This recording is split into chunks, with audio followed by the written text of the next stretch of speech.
नमस्कार, final trade में आपका स्वागत है। मार्केट्स पे आज के सत्र में तेजी देखने को मिल रही है। जी हां, आज है वीकली क्लोजिंग और निश्चित रूप से अब जो खरीदारी हुई है उसमें 11,644 का स्तर दिखाई दे रहा है निफ्टी पे, यानी कि यहां पर है 46 अंकों की बढ़त। और निफ्टी बैंक जो कि पहुंचा था लाल निशान में, वहां पर एक रिकवरी देखने को मिल रही है। लगभग निश्चित रूप से 100 अंकों से ज्यादा की रिकवरी हम देख चुके हैं। अभी भी 53 अंकों के आसपास की बढ़त के साथ 29,954 के लेवल पे पहुंचा है। थोड़ी देर पहले 30,000 के स्तर दोबारा से रीअटेम्प्ट किए थे, लेकिन आज के सत्र में जो दिक्कत बनी वो था रुपया। यहाँ पर 69 के लेवल के ऊपर आके ट्रेड करना शुरू कर दिया है रुपये ने डॉलर की टर्म्स में। चलिए फटाफट से देखते हैं सबसे बड़ी बातें जो आज सिलसिलेवार तरीके से मार्केट में हुई। 11,646 ये लेवल है निफ्टी का, जिसमें 48 पॉइंट्स के गेंस देखने को मिल रहे हैं। बाजार में बढ़त के साथ कारोबार है और ये जो पिछले 2 दिनों का ओवरहैंग मार्केट पे बना था क्रेडिट पॉलिसी के बाद एकदम से बिकवाली आती देखी, अब आज के सत्र में थोड़ा रिलीफ मिल गया ट्रेडर्स को और निश्चित रूप से खरीदारी लगभग आधे फीसदी के आसपास की। सेंसेक्स में यहाँ पर 0.3% के आसपास की तेजी है और यहाँ पर भी लोअर लेवल से एक पुल बैक ही देखने को मिल रहा है। निफ्टी बैंक में निचले स्तर से जैसे मैंने कहा कि 100 अंकों के आसपास की रिकवरी हो गई। अच्छा, सेक्टर स्पेसिफिक जहां पर आज मूड पॉजिटिव हुआ उसमें सबसे पहले है मेटल्स। इनमें आज खरीदारी है और लीड कर रहे हैं टाटा स्टील। साथ साथ आईटी जो पिछले 2 ट्रेडिंग सेशन से हाई लेवल पे आज मुनाफा वसूली थी, आज के सत्र में पलट गए इन्फोसिस जैसे स्टॉक्स। और इसके अलावा तेजी है ऑटो रियल्टी शेयरों में, लेकिन सरकारी बैंक्स और एफएमसीजी ये पार्टिसिपेट नहीं कर पा रहे हैं। लेकिन ये बता दें आपको इस शो में किस मुद्दे पे बात होगी। सबसे पहले तो होंगे ट्रिगर्स, लेकिन एक दो नहीं, पूरे हफ्ते के ट्रिगर्स आपके सामने पेश करेंगे। अभी कुछ ही देर में आपको बताएंगे कुछ ऐसे ट्रिगर्स जो मार्केट पे अब वे कर सकते हैं। अगले हफ्ते जब ओपन करेंगे तो कौन से ऐसे बड़े ट्रिगर्स होंगे जिन पर आपको नजर रखनी चाहिए, जिसका इम्पैक्ट मार्केट पे देखने को मिल सकता है। साथ ही साथ कौन से शेयर्स हैं जहां पर इम्पैक्ट पड़ा है बाजार खुलने के बाद खबरों का, उनके स्टॉक प्राइसेस पे, इस पर बात करेंगे। इंडिया बुल्स में लक्ष्मी विलास, जी हाँ ये बहुत अच्छा, इंडिया बुल्स में लक्ष्मी निवास, ये हमारे प्रोड्यूसर की क्रिएटिविटी है, लेकिन ये मुद्दा बहुत ज़्यादा गर्म है, अटकलें बहुत तेज़ हैं कि लक्ष्मी विलास बैंक का मर्जर हो सकता है इंडिया बुल्स हाउसिंग में। अब क्या है पूरी डिटेल से आपको खबर बताएंगे। आज सुबह भी इसके ऊपर चर्चा हो रही थी और इम्पैक्ट ऑलरेडी पड़ गया लक्ष्मी विलास बैंक के काउंटर पर और साथ साथ इंडिया बुल्स हाउसिंग फाइनेंस के काउंटर पर। BTSTT कॉल्स होंगी, यानी कि तकनीकी रूप से कौन से ऐसे कॉल्स हैं जहाँ पर आप पैसा कमा सकते हैं बहुत ही शॉर्ट टर्म में। अनिल जी की राय होगी निफ्टी और निफ्टी बैंक पे, और साथ ही साथ बैन से बेनिफिट स्पेशल सेगमेंट है जिसमें पहले ही बता देते हैं कि एक दिन बाद यानी कि अब सोमवार के सत्र में जब खुलेंगे तो कौन से स्टॉक्स दिखाई देंगे आपको F&O बैन लिस्ट में या फिर कौन से स्टॉक्स हो सकते हैं बैन लिस्ट से बाहर। सबसे पहले ट्रिगर्स बताने के लिए पूरे हफ्ते के ट्रिगर्स लेकर मानसी इससे मेरे सहयोगी मेरे साथ मौजूद हैं न्यूज रूम से। मानसी बताएं। बजट आज ढेर सारे ट्रिगर्स हैं, आज से ही शुरुआत कर लेते हैं। यूएस के नॉन फार्म पेरोल के आंकड़े आज शाम तक आ जाएंगे तो इन नंबर्स का इंतजार रहेगा। बुलियन मार्केट और कमोडिटी मार्केट पर इसका इंपैक्ट ज्यादा पड़ता हुआ दिखेगा, तो इस नंबर्स पर ध्यान रखें। इसके अलावा पॉलीकैब इंडिया का IPO आज से खुला है, 5 से 9 अप्रैल तक ये IPO खुला रहेगा। साथ ही टेक महिंद्रा के बाईबैक में शेयर टेंडर करने का आज आखिरी मौका है, तो अगर शेयर टेंडर करने का मन रखते हैं तो जो 1-2 घंटा बचा है इसी में शेयर टेंडर किया जा सकता है। बलरामपुर चीनी की बाईबैक पर आज एक बोर्ड बैठक होने जा रही है जिस पर नजर होगी, और साथ ही मुथूट फाइनेंस की भी एक बोर्ड बैठक होने जा रही है जहां पर डिविडेंड को लेकर सोच विचार किया जाएगा। कल की बात करते हैं। जेट एयरवेज के लिए अहम दिन है क्योंकि जेट एयरवेज में हिस्सा बिक्री के लिए बोली मंगाई जाएगी। आपको बता दें SBI की अगुवाई वाले बैंक्स ने ये फैसला लिया है और इसका इम्पैक्ट हो सकता है कि मंडे का सोमवार के दिन जेट एयरवेज के काउंटर पर पड़ता हुआ दिखे। 7 अप्रैल की बात करते हैं। फ्यूचर कंज्यूमर लिमिटेड की एक बोर्ड बैठक 7 अप्रैल को होगी जहां पर पूंजी जुटाने को लेकर सोच विचार किया जाएगा। 8 अप्रैल यानी कि मंडे सोमवार के दिन डेल्टा कॉर्प के एक तो नतीजे आएंगे, साथ ही मैग्मा फिनकॉर्प का NCD इश्यू 8 अप्रैल से ही खुलने जा रहा है और 8 मई तक खुला रहेगा, तो इस पर भी नजर रखें। NCD से कंपनी 500 करोड़ जुटाने की योजना बना रही है और FY20 में कुल 1000 करोड़ रकम जुटाने की योजना कंपनी बना रही है। साथ ही CERC का मुंद्रा पावर पर जो फैसला आना है वो भी सोमवार को आता हुआ दिखेगा, तो इस खबर के चलते टाटा पावर, अदानी पावर दोनों ही काउंटर्स पर खास नजर रखनी होगी। इन काउंटर्स पर एक इम्पैक्ट, न्यूज बेस्ड इम्पैक्ट पड़ता हुआ दिख सकता है। 9 अप्रैल की बात कर लेते हैं। बजाज कंज्यूमर के नतीजे 9 अप्रैल को आते हुए दिखेंगे, नंबर्स पर हमारी नज़र होगी। 11 अप्रैल को सबसे बड़ा दिन, बहुत बड़ा इवेंट है क्योंकि जनरल इलेक्शंस के फेज़ 1 की शुरुआत 11 अप्रैल से होती हुई दिखेगी। फेज़ 1 में कुल 20 राज्यों में 91 सीटों के लिए मतदान हो जाएंगे, तो ये एक बड़ा इवेंट है जो कि 11 अप्रैल को होने जा रहा है। साथ ही 12 अप्रैल के दिन काफ़ी सारे इवेंट्स है इस दिन। एक तो बड़े नतीजे आना शुरू हो जाएंगे F&O स्पेस में इन्फोसिस, TCS जैसी कंपनियां 12 अप्रैल अप्रैल के दिन ही अपने नतीजे पेश करेंगे और साथ ही कैश स्पेस में टाटा मेटलिक्स के नतीजे 12 अप्रैल को आते हुए दिखेंगे। इकोनॉमिक इंडिकेटिव एक्शन भी है इस दिन, क्योंकि फरवरी आईआईपी के नंबर्स इस दिन आएंगे और मार्च सीपीआई के आंकड़े भी 12 अप्रैल को ही आते हुए दिखेंगे। और साथ ही बैंक लोन ग्रोथ और डिपॉजिट ग्रोथ के नंबर्स भी इसी दिन आते हुए दिखेंगे। और जैसे कि अभी आप बता रहे थे, लक्ष्मी विलास बैंक और इंडिया बुल्स हाउसिंग फाइनेंस के मर्जर की घोषणा आने वाले हफ्ते में कभी भी हो सकती है। दोनों ही कंपनियों की बोर्ड के बीच बातचीत आने वाले हफ्ते में होगी और हो सकता है कि आने वाले हफ्ते में ही इस मर्जर की भी घोषणा हो। तो पूरे हफ्ते के लिए ये तमाम ट्रिगर्स। बहुत शुक्रिया बताने के लिए तमाम ट्रिगर्स जो इम्पैक्ट डाल सकते हैं स्टॉक्स पे और मार्केट्स पे। लेकिन ये जो मुद्दा है लक्ष्मी विलास बैंक और इंडिया बुल्स हाउसिंग फाइनेंस के मर्जर का, इस पे क्या कुछ एक्सपेक्टेशन है, ये भी डिटेल रिसर्च आपके सामने थोड़ी देर में ही पेश करेंगे। लेकिन इस बीच राकेश बंसल जी मेरे साथ मौजूद हैं, नितिन मुरारका जी मेरे साथ मौजूद हैं और साथ साथ कुणाल सरोगी जी भी मेरे साथ मौजूद हैं और स्टूडियो में मेरे साथ विश्वेश जी इस समय मौजूद हैं। आप सभी का ही बहुत बहुत स्वागत है। सबसे पहले विश्वेश जी आपके पास मैं आता हूं। मार्केट्स पे जिस तरह की गिरावट पिछले कुछ दिनों में देखने को मिली थी, आज थोड़ी थमती हुई नजर आई है, तो अगले हफ्ते की ओपनिंग जो है वो कैसे एक्सपेक्ट कर रहे हैं? क्या रहेगी कंटिन्यू यहाँ पर तेजी, या फिर अब थोड़ा सीरियस प्रॉफिट बुकिंग के तौर पर है? आपने मेरे को ये पता है कि हाल फिलहाल में आपने नेगेटिव कॉल दिए index. Okay, see I think मेरे हिसाब से वेरी शॉर्टर टर्म जिस हिसाब से ओआई शेपअप हो रहा है निफ्टी में, स्पेशली बैंक निफ्टी के out of the money options में और निफ्टी के नियर टर्म स्ट्राइक्स में, वो क्लियरली इंडिकेट करता है कि समहाउ अपसाइड कर्टल हो सकती है। इनफैक्ट आज के दिन में जो सबसे इंटरेस्टिंग डेटा मुझे शेपअप होते दिख रहा है कि 11 अप्रैल के 11,600 के पुट में टोटल 17 लाख शेयर आज के दिन में जुड़ गए और वॉलेटिलिटी घटी है। तो मेरे हिसाब से यहाँ पे राइटिंग हुई है। और 11,700 के कॉल ऑप्शन में भी आज ऑलमोस्ट 7,99,000 शेयर, मतलब 8 लाख शेयर जुड़े हैं। तो ये जो स्ट्रेंगल है 600 और 700, इसकी वैल्यू है 40 रुपये और 45 रुपये, मतलब मोटा मोटी 90 रुपये। तो मेरे हिसाब से अगले वीक पूरा मार्केट ना 11,500 और ऊपर में 11,800, ये रेंज के बीच ही ट्रेड करेगा और मेरा बायस रहेगा थोड़ा सा डाउनवर्ड की ओर इंडेक्स में पर से। तो अगर आप ऑप्शन ट्रेडर हो और अगर आप ये शो देख रहे हो, तो मेरे हिसाब से ये जो स्ट्रेंगल है 11,600 11,700 की, इसको शॉर्ट करके आप 2 दिन का थीटा के लिए होल्ड कर सकते हो। अगर आप देखेंगे तो एक दिन का थीटा 10 रुपये है, तो 2 दिन अगर कुछ नहीं होता है तो भी इसकी वैल्यू 20 रुपये वैसे ही कम हो जानी है। तो looking at the data and everything, upside curtail है, डाउनसाइड कर्टल है, रेंज बाउंड मूव रहेगा। चलिए, तो आप बोल रहे हो कि 11,600 और 11,700, 11,600 की बेच दें पुटें और 11,700 की कॉल बेचकर चलें और एक रेंज बैठ जाएगी 11,500 से लेकर 11,800 की। तो हो सकता है कि अगली एक्सपायरी 11,500 से 11,800 के बीच पे ही बाजार झूलता हुआ नजर आए। वीकली एक्सपायरी क्यों बात जी बिल्कुल। चलिए नितिन जी से भी यहाँ पर बात करते हैं। नितिन जी नमस्कार। सर बताइए सर, अभी आपके हिसाब से यहाँ पर ऑप्शन डेटा क्या बता रहा है, ये रेंज क्या रह सकती है अगले हफ्ते?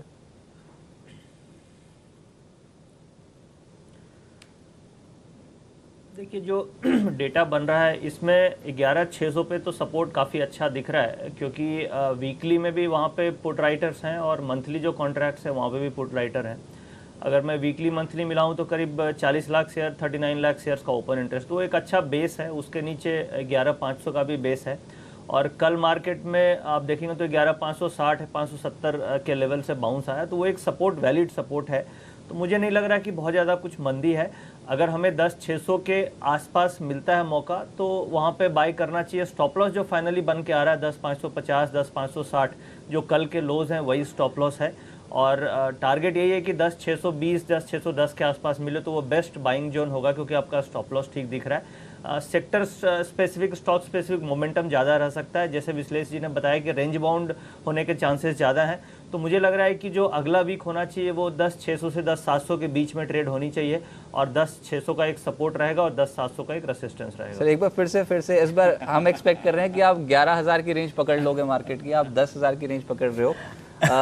नितिन जी 11,000 11,700 बोल रहे हो आप? नहीं, ये 11,600 नहीं, बेसिकली 11,600 11,700 की रेंज में पकड़ रहा हूँ। एक्चुअली रजत हुआ ये है कि 1000 पॉइंट इतनी जोर से बढ़े हैं कि हम जैसे, मैं और नितिन जी जैसे जो डेटा एक्सपर्ट है वो भी 10,000 की रेंज में अटके हुए हैं, तो हमारे लिए वो 10,000 का आंकड़ा थोड़ा डिफिकल्ट हो रहा है भूलना। अच्छा ठीक है, मैंने आपकी दिक्कत नहीं है और नितिन जी की भी नहीं है, अनिल जी की भी अभी थोड़ी देर में जुड़ेंगे हमारे साथ। वो भी 1 और 0 में आज सुबह उन्होंने एक बार गड़बड़ी कर दी थी, वैसे वो लगातार ये गड़बड़ी कर रहे हैं, पर कोई बात नहीं। एक बार नितिन जी 11,600 और 11,700 इसी रेंज में कामकाज होता हुआ नजर आएगा, आप ये बोल रहे हो? जी बिल्कुल रजत, 11,600 पे सपोर्ट काफ़ी है और उसका बेस है पुट्स का ओपन इंटरेस्ट। मगर यहाँ पे केवल बैंक निफ्टी का डेटा बहुत ज़्यादा स्ट्रेंथ नहीं शो कर रहा है। जैसे HDFC bank, SBI, ICICI bank जो हेवी वेट्स हैं उनमें थोड़ी वीकनेस दिख रही है, तो बैंक निफ्टी थोड़ा निफ्टी को नीचे खींचने की कोशिश कर रहा है। बट अदर कंपोजिट्स में आप देखेंगे तो HDFC लिमिटेड में थोड़ी सी स्ट्रेंथ है ओवरऑल। तो मुझे लग रहा है कि मार्केट रेंज बाउंड रहेगी। 11,600 बिल्कुल एक सपोर्ट की तरह काम करेगा और अगले वीक में 11,700 एक रेसिस्टेंस की तरह काम करेगा। चलिए ठीक है, लेकिन स्टॉक्स जहां पर खबरों का असर देखने को मिला आज बाजार खुलने के बाद, वो बताने के लिए देवांशी इस समय न्यूज रूम से ज्वाइन कर रहे हैं। देवांशी, बताएं कौन से स्टॉक्स थे और क्या खबरें देखने को मिली आज? बिल्कुल, आज सबसे पहले टाटा मोटर्स पर फोकस रहेगा, क्योंकि यहाँ पे खबरें आ रही थी सूत्रों के मुताबिक कि सरकार, क्योंकि उन्होंने टाटा मोटर्स ने इलेक्ट्रिक व्हीकल बसेस का सप्लाई नहीं किया तो ब्लैकलिस्ट कर सकती है। उस पर क्लैरिफिकेशन टाटा मोटर्स ने दिया है। वो उन्होंने ये कहा है कि मार्च अंत तक यहाँ पे करीब 50% इलेक्ट्रिक बसेस का ऑलरेडी सप्लाई यहाँ पे कंपनी ने कर दिया है, और यही नहीं, जुलाई तक सभी इलेक्ट्रिक व्हीकल बसेस के जो ऑर्डर्स हैं वो कंपनी पूरा कर देंगी। और ये जो खबरें आके निकल रही थी सूत्रों के मुताबिक ये सही नहीं है। साथ ही मुथूट फाइनेंस यहाँ पे नॉन कन्वर्टेबल डिबेंचर्स के जरिए कंपनी लगभग 300 करोड़ जुटाने की योजना है इंश्योरेंस का, वहाँ पे अपनी हिस्सेदारी बेचने की योजना करी है। लगभग 25% की हिस्सेदारी कंपनी की है। मैं आपको बता दूं, ये जो इंश्योरेंस का जॉइंट वेंचर है ये bank of India, union bank और दाइची के बीच में, जहाँ पे दाइची 46%, यूनियन बैंक और बैंक ऑफ इंडिया दोनों 25% होल्ड करते हैं, जहाँ पे बैंक ऑफ इंडिया अपने जो 25% की हिस्सेदारी है वो बेचना चाहती है। चलिए, तो ये कुछ ऐसे स्टॉक्स हैं जहाँ पर इम्पैक्ट आज कोई बहुत बड़ा नहीं देखने को मिला। किसी भी स्टॉक में खबरों का असर आज ज़्यादा नहीं देखने को मिल रहा है, लेकिन जहाँ पर एक्शन है वहीं से शुरुआत करते हैं। आज के सत्र में जो तेज़ी बन रही है वो है मेटल्स में, और इसको लीड कर रहा है टाटा स्टील। राकेश जी, आपके पास मैं आ रहा हूँ। टाटा स्टील आज वैसे भी मेटल इंडेक्स सबसे तेज चढ़ने वाला इंडेक्स है, लगभग 1.25% के आसपास की तेज़ी तो मेटल इंडेक्स पे देखने को मिल रही है, लेकिन दिन की ऊंचाई छू ली है टाटा स्टील ने। 545 का मौजूदा स्तर, लगभग 2.5% के आसपास की तेज़ी। बताइए सर राकेश जी, चार्ट्स क्या बता रहे हैं, अभी और तेज़ी बढ़ सकती है क्या? बिल्कुल रजत, तेजी बढ़ सकती है। और यहाँ पर मैंने और कुणाल जी ने 537 के अराउंड एक तेजी की कॉल दी थी। 547 का एक शॉर्ट टर्म टारगेट था जो सेम डे अचीव हुआ था। बट रजत, अब मुझे लगता है कि इसको एक पोजिशनल ट्रेड लेना चाहिए। इन स्तरों पर एक अच्छा बाइंग का कैंडिडेट है। 526 पर कैश में एक स्टॉप लॉस लगाना चाहिए। और टेक्निकली रजत, ये स्टॉक 570, 577 तक शॉर्ट टर्म में जाने का पोटेंशियल रखता है। अच्छा कैंडिडेट है, खरीदारी की राय रहेगी टाटा स्टील में। तो 570, 575 ये टारगेट रहेगा। एक बार स्टॉप लॉस सर फिर से रिपीट कर दीजिए। अभी किसी ने खरीद लिया तो उसको स्टॉप लॉस क्या लगाना होगा, या फिर किस लेवल पे दोबारा से री एंटर कर सकते हैं? देखिए रजत, इन्हीं स्तरों पे खरीदना चाहिए और मिस नहीं करना चाहिए। 526 का स्पॉट में स्टॉप लॉस लगाना चाहिए। 577, 578 के टारगेट्स देखने को मिल सकते हैं। 570, 575 का लक्ष्य और 520 का लगा लीजिए एक स्टॉप लॉस टाटा स्टील पे। विश्वेश जी, मेटल्स तो खैर आपने बताया था बहुत पसंदीदा सेक्टर, सबसे फेवरेट सेक्टर है सीरीज का आपका बनता हुआ नजर आ रहा है। Tata steel, Vedanta, steel authority, Nalco, इन सब स्टॉक्स में तेजी है, तो ये चढ़ जाएंगे अगले हफ्ते या फिर थोड़ा पॉज, थोड़ा ठहराव मिलेगा तो एक्यूमुलेट करने का मौका मिल जाएगा इन स्टॉक्स में? पहले बिगुल बजाते हैं, एक कॉल लेते हैं, फिर सेक्टर पे भी लेते हैं। चलिए ठीक है, पहले बजाइए BTST का बिगुल, उसके बाद देखते हैं विश्वेश जी की कॉल।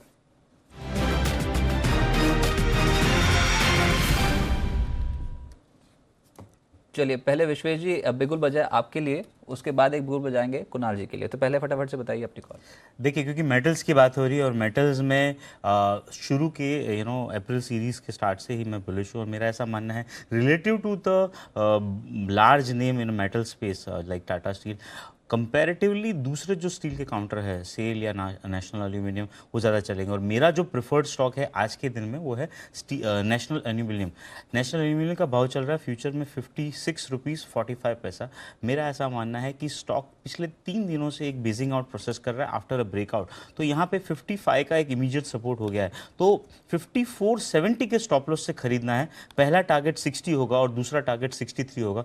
मेरा ऐसा मानना है नेशनल एल्यूमिनियम में जिस हिसाब से ब्रेकआउट के बाद अपवर्ड कंसोलिडेशन हो रहा है, ये कंसोलिडेशन अपसाइड ब्रेक होने वाला है। और सबसे ब्यूटीफुल चीज़ जो मैं नोटिस कर रहा हूँ कि ये पूरे कंसोलिडेशन में ओपन इंटरेस्ट पोजीशन है वो राइज हुई है, तो दैट मीन्स स्टॉक अक्यूमुलेशन ज़्यादा हो रहा है। अब रही बात ओवरऑल स्टील सेक्टर की या मेटल की, तो मेरा ऐसा मानना है कि समहाउ नेशनल एल्यूमिनियम और वेदांता ये दोनों के जो डेटा है relative to the Tata Steel मुझे बेटर लग रहा है। तो अगर मुझे बेट करना हो मेटल में तो मेरे हिसाब से यहाँ से नेशनल एल्यूमिनियम वेदांता ये दो स्टॉक्स ज़्यादा बढ़ सकते हैं। और पोजिशनल के पर्सपेक्टिव से मैं काफ़ी टाइम से सेल रिकमेंड कर रहा हूँ। तो मेरा ऐसा मानना है कि सेल में एक मीडियम टर्म चार्ट पे ब्रेकआउट हुआ जिसका ब्रेकआउट लेवल था 5660 और अभी स्टॉक उसके ऊपर ट्रेड कर रहा है। अगर आप 3 से 4 वीक होल्ड करते हो तो आपको 68 रुपीज़ तक के टारगेट मिल सकते हैं। तो NALCO is immediate positive view, trade है हमारा बाय, और सेकंड प्रेफर्ड रहेगा वेदांता और थर्ड सेल।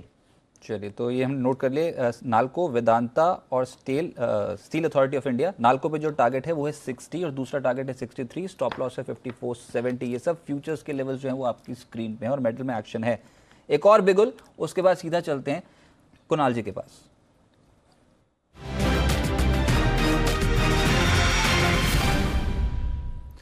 नमस्कार कुणाल जी, बताइए सर कौन सी कॉल है? नमस्कार रजत। अभी देखिए विश्वेश जी बात कर रहे थे मेटल स्टॉक्स की, तो मैंने भी एक मेटल स्टॉक चुना है जिसका नाम है हिंदुस्तान जिंक, जिसमें कि अभी अभी एक ब्रेकआउट आते हुए चार्ट पर नजर आ रहा है। देखिए 2-3 सेशन से हम देख रहे हैं हिंदुस्तान जिंक कंसोलिडेट कर रहा था। ऊपरी स्तरों पर हमेशा इसमें बिकवाली का दबाव आता था, लेकिन आज इस काउंटर ने इस लेवल को बहुत डिसाइडेडली पार किया है। ये 288 का रेजिस्टेंस था हिंदुस्तान जिंक के लिए, जो कि अभी अभी क्रॉस होता हुआ नजर आ रहा है। बहुत अच्छा मोमेंटम बना है और मुझे लगता है कि इस काउंटर में आपको काफी ऊपर के लेवल्स आते हुए दिखेंगे। 286 पर 4 रुपए नीचे एक स्टॉप लॉस रखें। 295 रुपए का पहला टारगेट और 300 रुपए का दूसरा लक्ष्य होगा।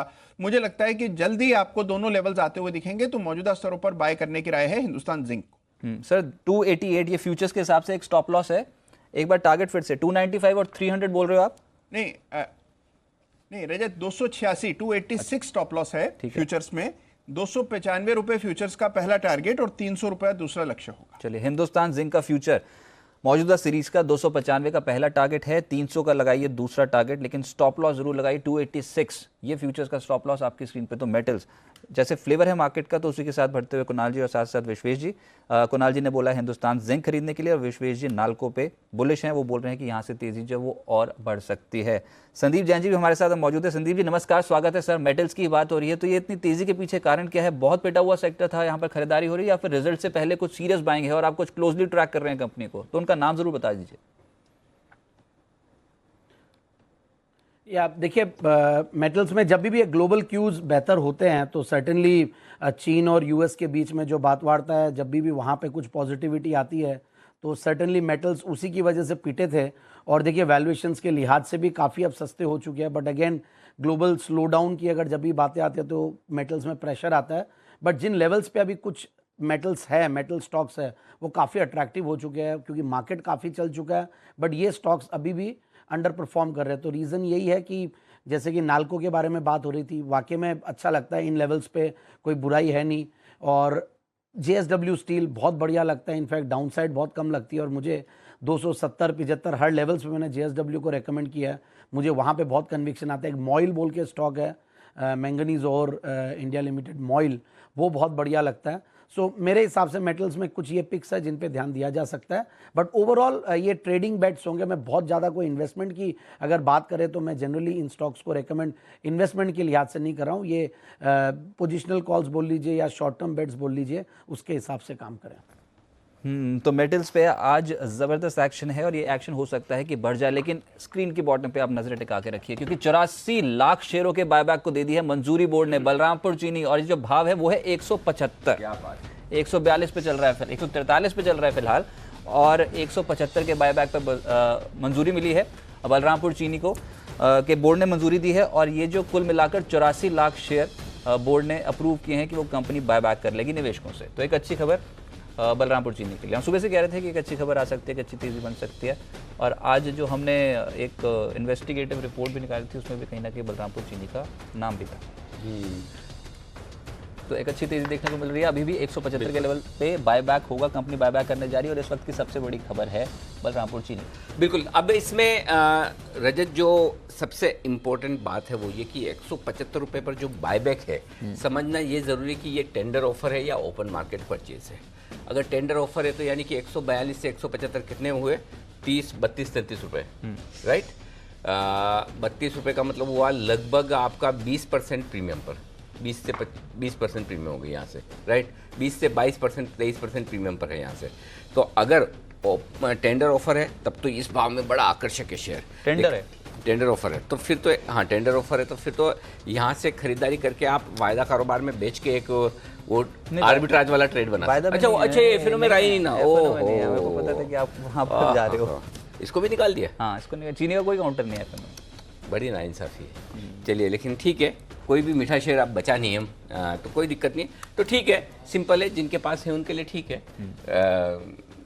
एक ओपन ऑफर की वजह से आपके लिए डाउन साइड, वैसे भी शुगर शेयर में नीचे की रिस्क है नहीं, और इथेनॉल कोई जो स्ट्रॉन्ग स्टोरी है इस भाव से बुरा नहीं है, स्टॉक को होल्ड करना चाहिए। बेचने की कोई जल्दी, ये ना सोचे कि खबर आ गई इसका मतलब सेल ऑन न्यूज़ हो जाएगा, ऐसा कुछ होने वाला नहीं, ये सेल ऑन न्यूज़ नहीं होगा, ये मान के चलिए।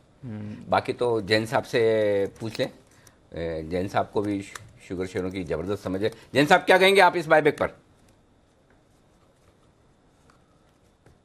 नहीं, मेरे हिसाब से तो आपने बहुत सही कहा अनिल जी, ये होल्ड करके रखना चाहिए। और 84 लाख शेयर्स है तो अब देखना पड़ेगा कि इक्विटी में कितना % ये बैठता है। और मेरे हिसाब से जो इथेनॉल का यूसेज बढ़ रहा है और जो चीनी सेक्टर की प्रॉब्लम्स थी उन सबको अगर अपन देखते हैं तो काफ़ी हद तक चीज़ें बेहतर हुई है, फंडामेंटल्स बेहतर हुए इस पर्टिकुलर कंपनीज़ के, और एफएनओ से निकला तो कई बार ये पॉजिटिव भी हो जाएगा, यही मैं मानता हूँ। और बाकी 20% कहीं ना कहीं जो इतना बड़ा एक प्रीमियम है और टेंडर ऑफर है तो सर्टेनली काफ़ी अट्रैक्टिव लगता है। और जो शेयर कैपिटल है वो करीब 23 करोड़ शेयर उसकी है शायद, और ₹1 का फेस वैल्यू है।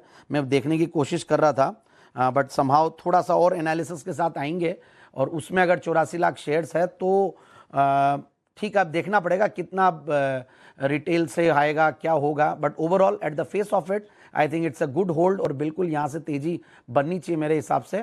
और बायबैक के लिए मैं बार बार यही कहता हूँ कि जब भी पार्टिसिपेट करें, सारे फैमिली मेंबर्स के अकाउंट में 2-2 लाख की एप्लीकेशन लगा के बायबैक में पार्टिसिपेट कीजिए। बहुत अच्छा पैसा बना है पहले भी हर बायबैक में, और जिस तरीके से आईओसी में बना, टीसीएस में बना और इन्फोसिस में बना, हो सकता है यहाँ की कैलकुलेशंस और निकालेंगे, मंडे के मॉर्निंग शो में आएंगे तब और भी डिस्कस करने का मौका मिलेगा अनिल जी। बट अभी मेरे हिसाब से होल्ड है, और जिनको लेना वो ले भी सकते। अच्छा, आप मंडे के मॉर्निंग शो में भी आप ही क्या? बिल्कुल है अनिल जी। अच्छा, तो बस फिर ठीक है, तो काम पक्का हो गया एकदम। तो फिर मंडे का भी आपको पता है कि अब ढेर सारे स्टॉक्स मिलने वाले, तो वीकेंड पे आप है ना सब दर्शकों से अनुरोध है कि अपने अपने फंड्स का अरेंजमेंट करके रखें। इस तरह के माहौल में जैन साहब के है ना पैसे तो पड़ जाते हैं कम, शेयर की रिकमेंडेशन हो जाती है ज़्यादा, तो उसकी पूरी तैयारी करके आइएगा आप, है ना। तो चलिए, बलरामपुर चीनी, एक बार बलरामपुर चीनी के से संबंध रखने वाले हमारे कुणाल सरावगी साहब हैं। वैसे संबंध नहीं है, हम बना रहे हैं एक्चुअली, क्योंकि वो विवेक सरावगी जी की कंपनी है और ये हमारे कुणाल सरावगी है। वैसे दूर दूर तक रिश्ता नहीं है, लेकिन सरावगी होने का बेनिफिट ऑफ डाउट हम दे रहे हैं कि हो सकता है थोड़ी बहुत कंपनी इनकी हो। कुणाल जी, जरा चार्ट देख के बताइए। जी, मैंने तो चीनी अब बिल्कुल खाना बंद कर दिया अपने बढ़ते वजन के चलते। और लेकिन बलरामपुर चीनी की बात करें तो मुझे लगता है एक चार्ट पर ब्रेकआउट आते हुए नजर आ रहा है। पहले भी हम लोग इस काउंटर पर खरीदारी की राय दे चुके हैं, कई बार मैंने इस पर अपनी राय दी है, और हमेशा मैंने कहा है कि इसको खरीदारी करनी चाहिए। मेरे ख्याल से जब पहली बार हम इसकी बात कर रहे थे उस समय ये ₹100 के आसपास चल रहा था, जब उसका ₹100 के ऊपर इसने ब्रेकआउट दिया था, और उसके बाद जब इसने ₹115 पर ब्रेकआउट दिया था, आज दोबारा से एक ब्रेकआउट आता हुआ लग रहा है, और मुझे लगता है कि इसमें और तेजी बनेगी। एक बार के लिए हो सकता है 155 का भाव भी आपको इसमें देखने को मिल जाए, तो इन स्तरों पर भी खरीदारी करें। तो आज के क्लोज का वेट कर ले। देखिए, अभी तेजी आ चुकी है ऑलरेडी 6% की, इन स्तरों पर खरीदारी की राय नहीं है, आप क्लोजिंग का वेट करें। अगर आज ये 144 के ऊपर क्लोज देता है तो मेरी राय में लेके जाना चाहिए। ₹155 का लक्ष्य होगा बलरामपुर चीनी के लिए। तो एक्शन में है, और दिन के उच्चतम स्तर पे अब 145.60 ये लेवल देखने को मिल रहा है, और ₹175 प्रति शेयर पे किया है कंपनी ने बायबैक का ऐलान। यहाँ से अभी भी अपसाइड पोटेंशियल ऊपर का ही है। अच्छा अनिल जी, जो सिप्ला आप बोल रहे थे इसमें तो एक टारगेट लग गया 535, 540 का लगाया था इसने, एक हाई 541 का। इस पे हम एग्जैक्टली व्यूअर्स को बताएंगे कि आपने एग्जैक्टली बोला क्या था सिप्ला को लेकर, क्योंकि इंडेक्स का सबसे तेज चलने वाला 545 मेरा सेकंड टारगेट आज का, एग्जैक्ट 545 का हाई है फ्यूचर्स में। प्रोमो में इसलिए रुक रहा था कि कुणाल जी बार बार बोल रहे थे कि उनकी एक बीटीएसटी। हाँ, तो पहले बीटीएसटी, ये तो सब चलता रहेगा लाइफ में, टारगेट से ज्यादा तो स्टॉप लॉस हिट होते हैं, हम बताते हैं। रिकॉर्ड करके रखा हो आपने, क्या बोला पहले बीटीएसटी कॉल देखते हैं।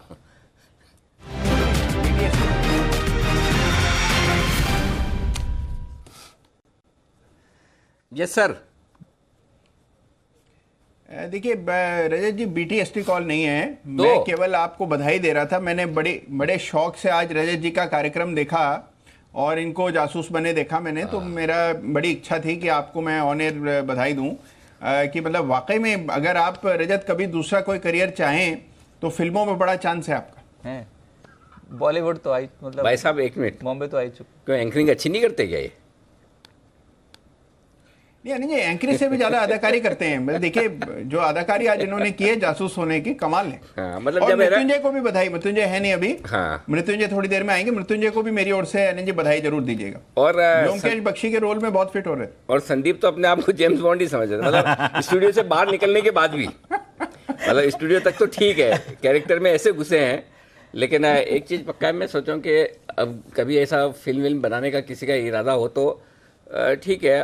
रजत ने मेरे को बोला कि सर मैं बिना पैसे भी काम कर लूंगा, कोई दिक्कत नहीं। अरे फिल्म बना रहे हो आप तो? हाँ, मैं बिना पैसों के काम कर लूंगा।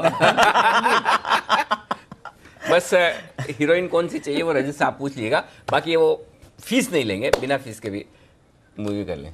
ठीक है, पक्का। डन। चलिए, तो आपके पास इतने सारे एक्टर्स मिल गए, रजत कर सकते हैं, संदीप कर सकते हैं, मृत्युंजय कर सकते हैं, और थोड़ी बहुत एक्टिंग तो वैसे बंसल जी भी कर सकते हैं। नहीं सर, आपका कैसे नाम भूल जाए? सरकार डायरेक्टर भी तो चाहिए। अरे सर, आप तो डायरेक्टर, एक्टर्स, राइटर सब कुछ हो जाओगे। वो आपका आपने जो कैंपेन रन किया था सरकार वाला, वो क्या बढ़िया था। नहीं, बहुत सारे हमारे दर्शक है ना, वो बोलते हैं कि हमारे बंसल जी तो एकदम वो सुनील ग्रोवर की तरह ही दिखते हैं।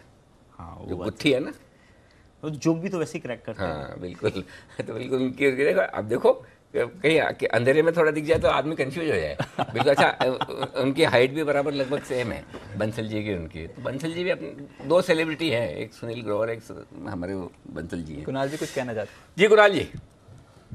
नहीं अनिल जी, देखिए आपके लिए एक रोल अलग से रखा हुआ है। देखिए कम लोग जानते हैं अनिल जी को गाने लिखने का भी शौक है, और लिखे हुए गानों पर भी नए वो पैराग्राफ लिख देते हैं। तो अनिल जी लिरिक्स तो आप ही को देने होंगे। हाँ, मतलब वो गीतकार, संगीतकार, प्रोडक्शन, डायरेक्शन, जो रजत नहीं कर, बस ठीक है, डन। लेकिन पिक्चर बनेगी, जरूर बनेगी, डन। ओके। रोल क्या होगा मेरा? Hero, of course. अच्छा, बस फिर ठीक है। रजत से ज्यादा स्मार्ट है कौन है पूरे चैनल में? आपसे ज्यादा स्मार्ट कोई नहीं है। चलिए ठीक है, फिर हम वो बाद में हम कर लेंगे, कास्टिंग कर लेंगे और निकाल लेंगे कोई। और रजत का इस साल का अप्रेजल हो चुका है। रजत, अगला सवाल कीजिए। सिप्ला। ओके। सिप्ला, सबसे पहले आपको ये दिखाते हैं कि आज बाजार शुरू होने से पहले आपको बताया क्या गया था सिप्ला पे आप ट्रेड कैसे करें। फटाफट से सुनिए, फटाफट से देखिए। सिप्ला, यहाँ पर खरीदारी करनी चाहिए, और गोवा प्लांट को जो EIR मिला है US FDA से, ये इनके लिए पॉजिटिव है। थोड़ा बढ़ेगा सिप्ला यहाँ से, तो 520 का स्टॉप लॉस रखिएगा इसमें। 535 और 545 दो टारगेट के लिए सिप्ला में खरीदारी करनी है। सी लेटर का ये सिप्ला, जो आज का हीरो सिप्ला हमारा, जहाँ पर हमने 535 और 545 पर दो टारगेट के लिए खरीदारी की राय दी थी। 530 के आसपास स्टॉक खुला था, और अभी 542 का हाई यहाँ पर नजर आ रहा है।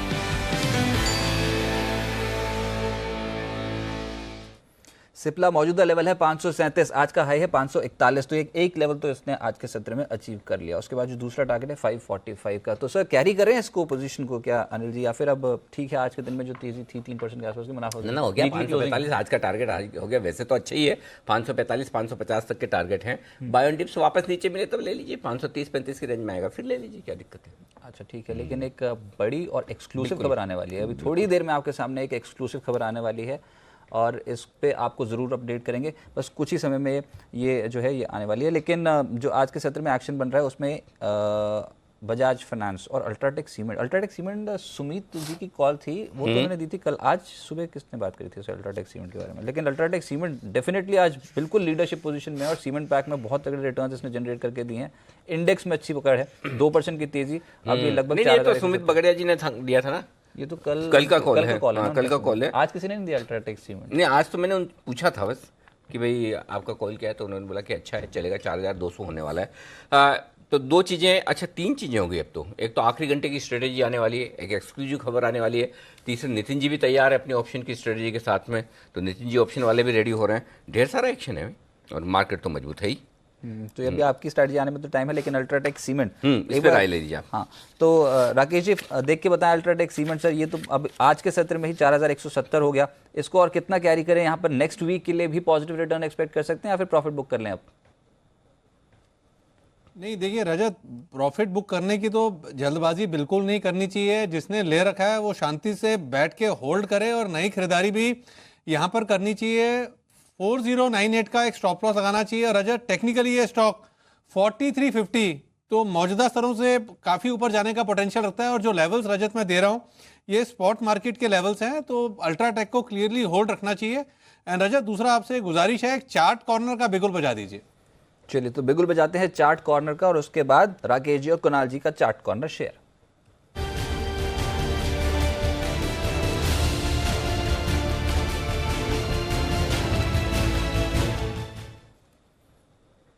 यस सर, बताइए। रजत, खरीदारी की राय है कैस्ट्रॉल में, जिसमें कि एक पैटर्न बनता हुआ चार्ट पर नजर आ रहा है। पैटर्न को असेंडिंग ट्रायंगल पैटर्न कहते हैं और ब्रेकआउट 170 के ऊपर आया है। असेंडिंग ट्रायंगल में जितनी गहराई ट्रायंगल की होती है उतना ही ऊपर प्राइस जाता है, तो जो स्ट्रक्चर है उसके हिसाब से 150 से 190 के लेवल्स यहां पर आते हुए दिखने चाहिए। तो कैस्ट्रॉल पर मौजूदा स्तरों पर खरीदारी की राय है। Over to Rakesh. देखिए रजत, काफी स्ट्रॉन्ग टेक्निकल रुझान है पीछे। मार्केट की वॉलेटिलिटी में हम कुछ गलत भी निकले हैं, बट यहाँ पे हाई प्रोबेबिलिटी है कि यहाँ पर टारगेट्स अचीव होंगे, और एकमात्र टारगेट दे रहे हैं 182 के एकमात्र टारगेट के लिए स्टॉक को खरीदें। 168 का एक स्टॉप लॉस लगाएं, और हाई प्रोबेबिलिटी है कि यहाँ पर टारगेट्स जल्दी अचीव होंगे। ओके, तो जल्दी अचीव होने की पूरी संभावना है। खरीदारी करें कैस्ट्रॉल में। स्टॉप लॉस और टारगेट नोट कर लीजिएगा एक बार जल्दी से, मैं हम आपके सामने ले आए। देखिए स्टॉप लॉस है 168 रुपये का, चल रहा है अभी कितना, 172-73 के आसपास, ठीक है। और लक्ष्य है 182 का। ये है आपके लिए राय इस वक्त फटाफट से। ओके, आइए अब नितिन जी ऑप्शन वाले का बिगुल बजाएं। नितिन जी आपकी ऑप्शन की स्ट्रेटेजी तैयार है? जी अनिल जी तैयार है। बजा दे बिगुल। चलिए नितिन जी के लिए बिगुल एक।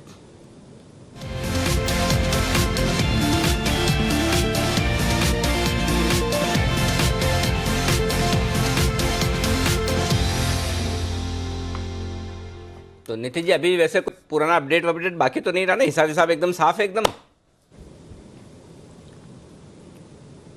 जी अनिल जी, पुरानी कोई कॉल ओपन नहीं है, आज नई कॉल है। बहुत ही बढ़िया। चलिए तो अब नई कॉल का शुभारंभ कीजिए। आज कल से गुड़ी पड़वा है, नए वर्ष की शुरुआत हो रही, तो बताइए कौन सा स्टॉक है सर?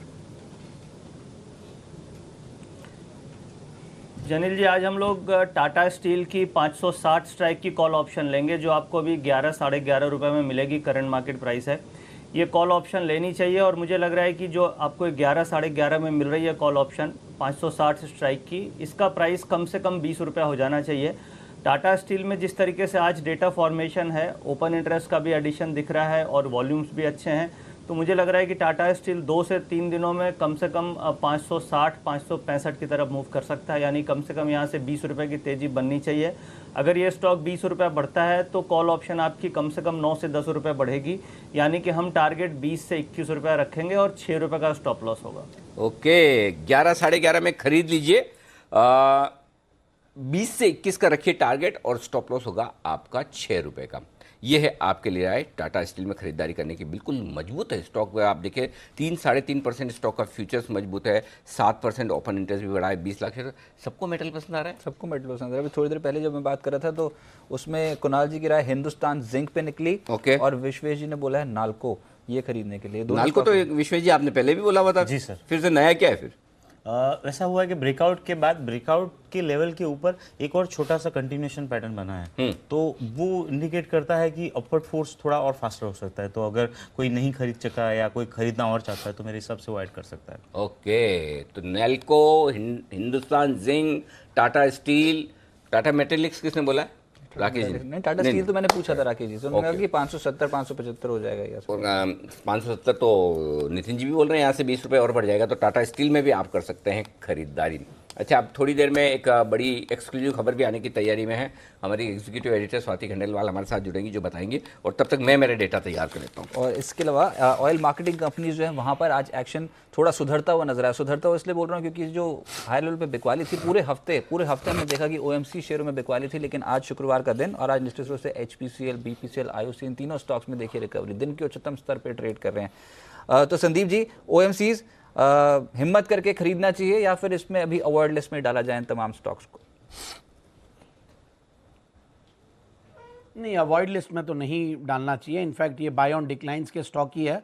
जहाँ पे भी क्रूड ऑयल नीचे आएगा तो ये वापस से ठीक होने लग जाएगा। तो मेरे हिसाब से तो ये बाय है। इनमें कहीं ना कहीं बाय ऑन डिक्लाइंस है। काफ़ी नीचे के लेवल से मैंने रेकमेंड किया। मुझे याद है जब last time quarterly results IOC के आए थे तो मैं आपके चैनल पे था और तभी भी IOC को रेकमेंड किया था और वहाँ से अच्छा खासा चला हुआ है। और जिस तरीके के वैल्यूएशंस है, जिस तरीके के फंडामेंटल्स है कंपनियों के, और बैलेंस शीट काफ़ी ठीक हो गई है आफ्टर ये जो भी क्रूड ऑयल की और प्राइसिंग को लेकर सब जो इश्यूज खत्म हुए, तो मेरे हिसाब से बाय ऑन डिक्लाइन है ये सारे स्टॉक। साथ ही साथ एक सेक्टर है IT, जिसमें आज कमान संभाली है TCS ने। कल बहुत ज़्यादा डैमेज हमने देखा, 3% के आसपास की गिरावट इस स्टॉक में देखी, लेकिन TCS आज रिकवर कर गया। साथ ही साथ कुछ दूसरे स्टॉक्स भी हैं मिड कैप कैटेगरी में, जिसमें KPIT, अच्छा बिरला सॉफ्टेक, इस स्टॉक में आज के सत्र में तेजी देखने को मिल रही है। तो विश्वेश जी एक बार देख के बताएं, IT में कुछ पसंद आ रहा है क्या? TCS ये देखिए, ये रिकवरी है, 2046 के स्तर पर पहुंचे दिन के उच्चतम स्तर पर। देख, हम नतीजों की सीज़न शुरू हो रही है और मेरे हिसाब से TCS के रिजल्ट तक TCS थोड़ा सा सॉफ्ट रहेगा, लेकिन मेरा ऐसा मानना है जिस हिसाब से डेटा शेप अप हो रहा है, पोस्ट रिजल्ट शायद TCS नया हाई बना सकता है। तो कल के दिन में जो गिरावट आई थी, मेरे हिसाब से that is a very good opportunity to buy. कल का लो स्टॉप लॉस होना चाहिए 2000 के आसपास, और जो टारगेट होगा वो 2270, 2270, मतलब यहाँ से 100 रुपये की तेज़ी आप एक्सपेक्ट कर सकते हो। TCS में यहाँ से आप कॉल साइड ऑप्शन स्ट्रेटेजी भी क्रिएट कर सकते हो, बट ओवरऑल मेरा ध्यान यहाँ से पॉजिटिव है। चलिए, और ये जो रिजल्ट्स हैं ये आने हैं 12 अप्रैल को, उससे पहले एक्टिविटी फिर से तेज होती हुई नजर आई। लेकिन एक बिगुल बजाइए BTSTT का, उसके बाद सीधा चलते हैं राकेश जी के पास।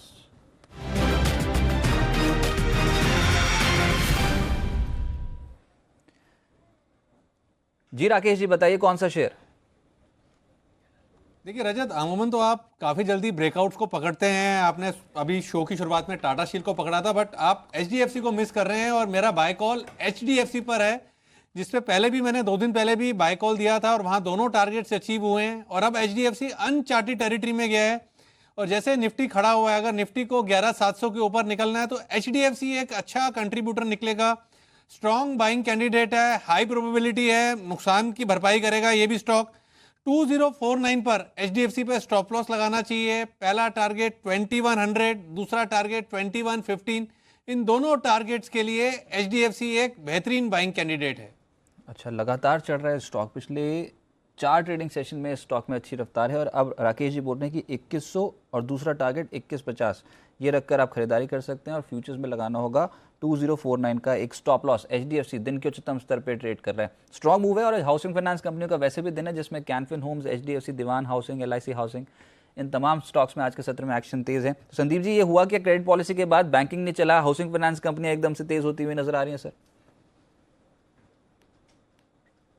बिल्कुल बिल्कुल, देखिए इनके लिए रेट कट बहुत बड़ा एक फैक्टर है, क्योंकि देखिए 25 बेसिस पॉइंट और पहले भी 25 बेसिस पॉइंट, और आप ये लोग काम करते हैं NIMs जो है करीब 2.5 से 3% के NIM पे, तो वहाँ अगर आप परसेंटेज के लिहाज से देखें तो करीब 10% का एक्स्ट्रा अर्निंग इनके बढ़ती है। तो मेरे हिसाब से ये रेट कट बहुत बड़ा फेवरेबल फैक्टर था इन पर्टिकुलर HFCs के लिए ही। और मेरे हिसाब से LIC HFL जो मैंने पहले भी 2-3 बार रेकमेंड किया हुआ है वो बहुत बढ़िया लगता है। HDFC नो ब्रेनर है, इनफैक्ट ये अच्छा होना ही है।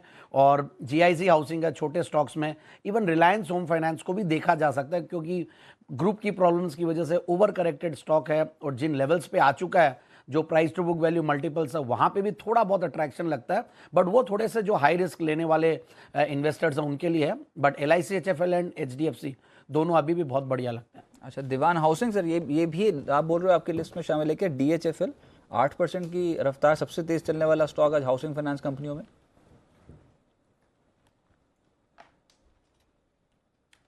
ये सवाल मेरे से है? हाँ जी संदीप जी, 162 163 के जोन पे आ गया। अच्छा, 9% तेज हो गया है। DHFL पे क्या करें ये बताएं, स्पेसिफिकली इस कंपनी पे क्या करें, और इतनी तेज रफ्तार के पीछे कारण भी बताइए। DHFL में होल्ड करके रखना चाहिए, फ्रेश या देखिए DHFL को होल्ड करके रखा जा सकता है, मैं फ्रेश बाइंग की राय तो नहीं दूंगा अभी भी इसमें, क्योंकि जो एसेट लाइबिलिटी मिसमैच और वो जो एपिसोड हुआ है उसके बाद, हालांकि येस बैंक, तीनों चारों जो एक साथ अफेक्टेड हुए थे, इंडियाबुल्स, हाउसिंग फाइनेंस, सब रिकवर हो रहे हैं और इसने भी एक अपना लो बनाने के बाद एक अच्छा खासा बाउंस दिया है, तो कहीं ना कहीं ये होल्ड तो अच्छा बनता है। बट अभी एक बार इतनी तेजी आने के बाद थोड़ी सी बाइंग फ्रेश देने में थोड़ा डर लगता है, तो इसलिए मैं इसकी राय नहीं दे रहा। बट HDFC, LICHFL, वहाँ पे भी स्टीम बाकी है, और पर्टिकुलरली LICHFL बहुत बार बोल चुका मैं, मुझे वहाँ पे वैल्यूएशंस बहुत अट्रैक्टिव लगते हैं, और जिस तरीके से इलेक्शंस का ईयर और सब कुछ है, तो सेफ्टी वाले स्टॉक्स देखना ज़रूरी है, तो वहाँ पे सेफ्टी काफ़ी दिखती है मुझे।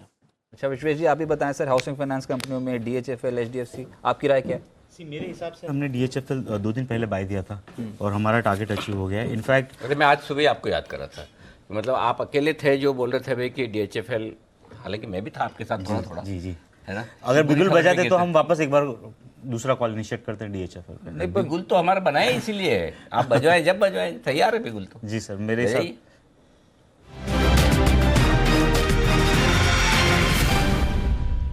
जी मेरे हिसाब से DHFL में आज का जो प्राइस मूव आया है वो रिलेटिवली अनयूजुअल है compare to last 2-3 months. First time since February stock 150 के ऊपर ट्रेड हो रहा है और आज 3.5 करोड़ शेयर का वॉल्यूम हुआ है और फ्यूचर में 20% OI बिल्टअप हुआ है। इम्प्लाइड वॉलिटिलिटी भी बढ़ी है। मेरा ऐसा मानना है stock has entered into a new price range of 150-200। तो यहाँ पे अगर आप बहुत शॉर्ट टर्म ट्रेड करना चाहते हो, 158 के स्टॉप लॉस से DHFL बाय करना चाहिए। पहला टारगेट 170 और दूसरा टारगेट रहेगा 186। DHFL मेरे हिसाब से मंडे का सेशन भी अपवर्ड हो सकता है 5% प्लस, तो उस लिहाज से खरीदने की सलाह। मैं ऐसा है इसमें, देखो सिंपल बात जो है मैं बताता हूँ आपको, मार्केट और DHFL का भाव वो ये बता रहा है कि पीरामल या कोई और इसको खरीदने वाला है। अच्छा, लेकिन पीरामल कहता है हम नहीं खरीद रहे हैं, DHFL कहता है हम नहीं बिक रहे हैं, लेकिन भाव ये कहता है कि कुछ तो हो रहा है, राइट। तो बड़ी डील का वक्त चल रहा है, न सिर्फ इसमें DHFL, Piramal, Lakshmi Vilas bank, Indiabulls, housing finance, कुछ तो कुछ हो रहा है। और ऐसी ही एक और बड़ी डील होने की तैयारी है। वो बड़ी डील नहीं है, वो बहुत बड़ी डील है।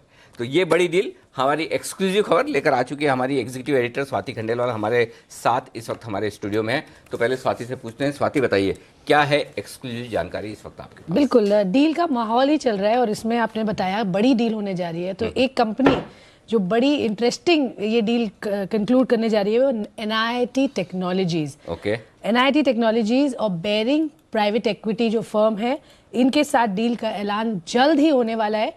ये कई समय से बातचीत हो रही थी, बट अब जो हमें सूत्रों से खबर पता चली है वो ये कि अब डील एकदम फाइनल लेग में है। In fact as early as next week हम देख सकते हैं ये डील की अनाउंसमेंट आ जाएगी।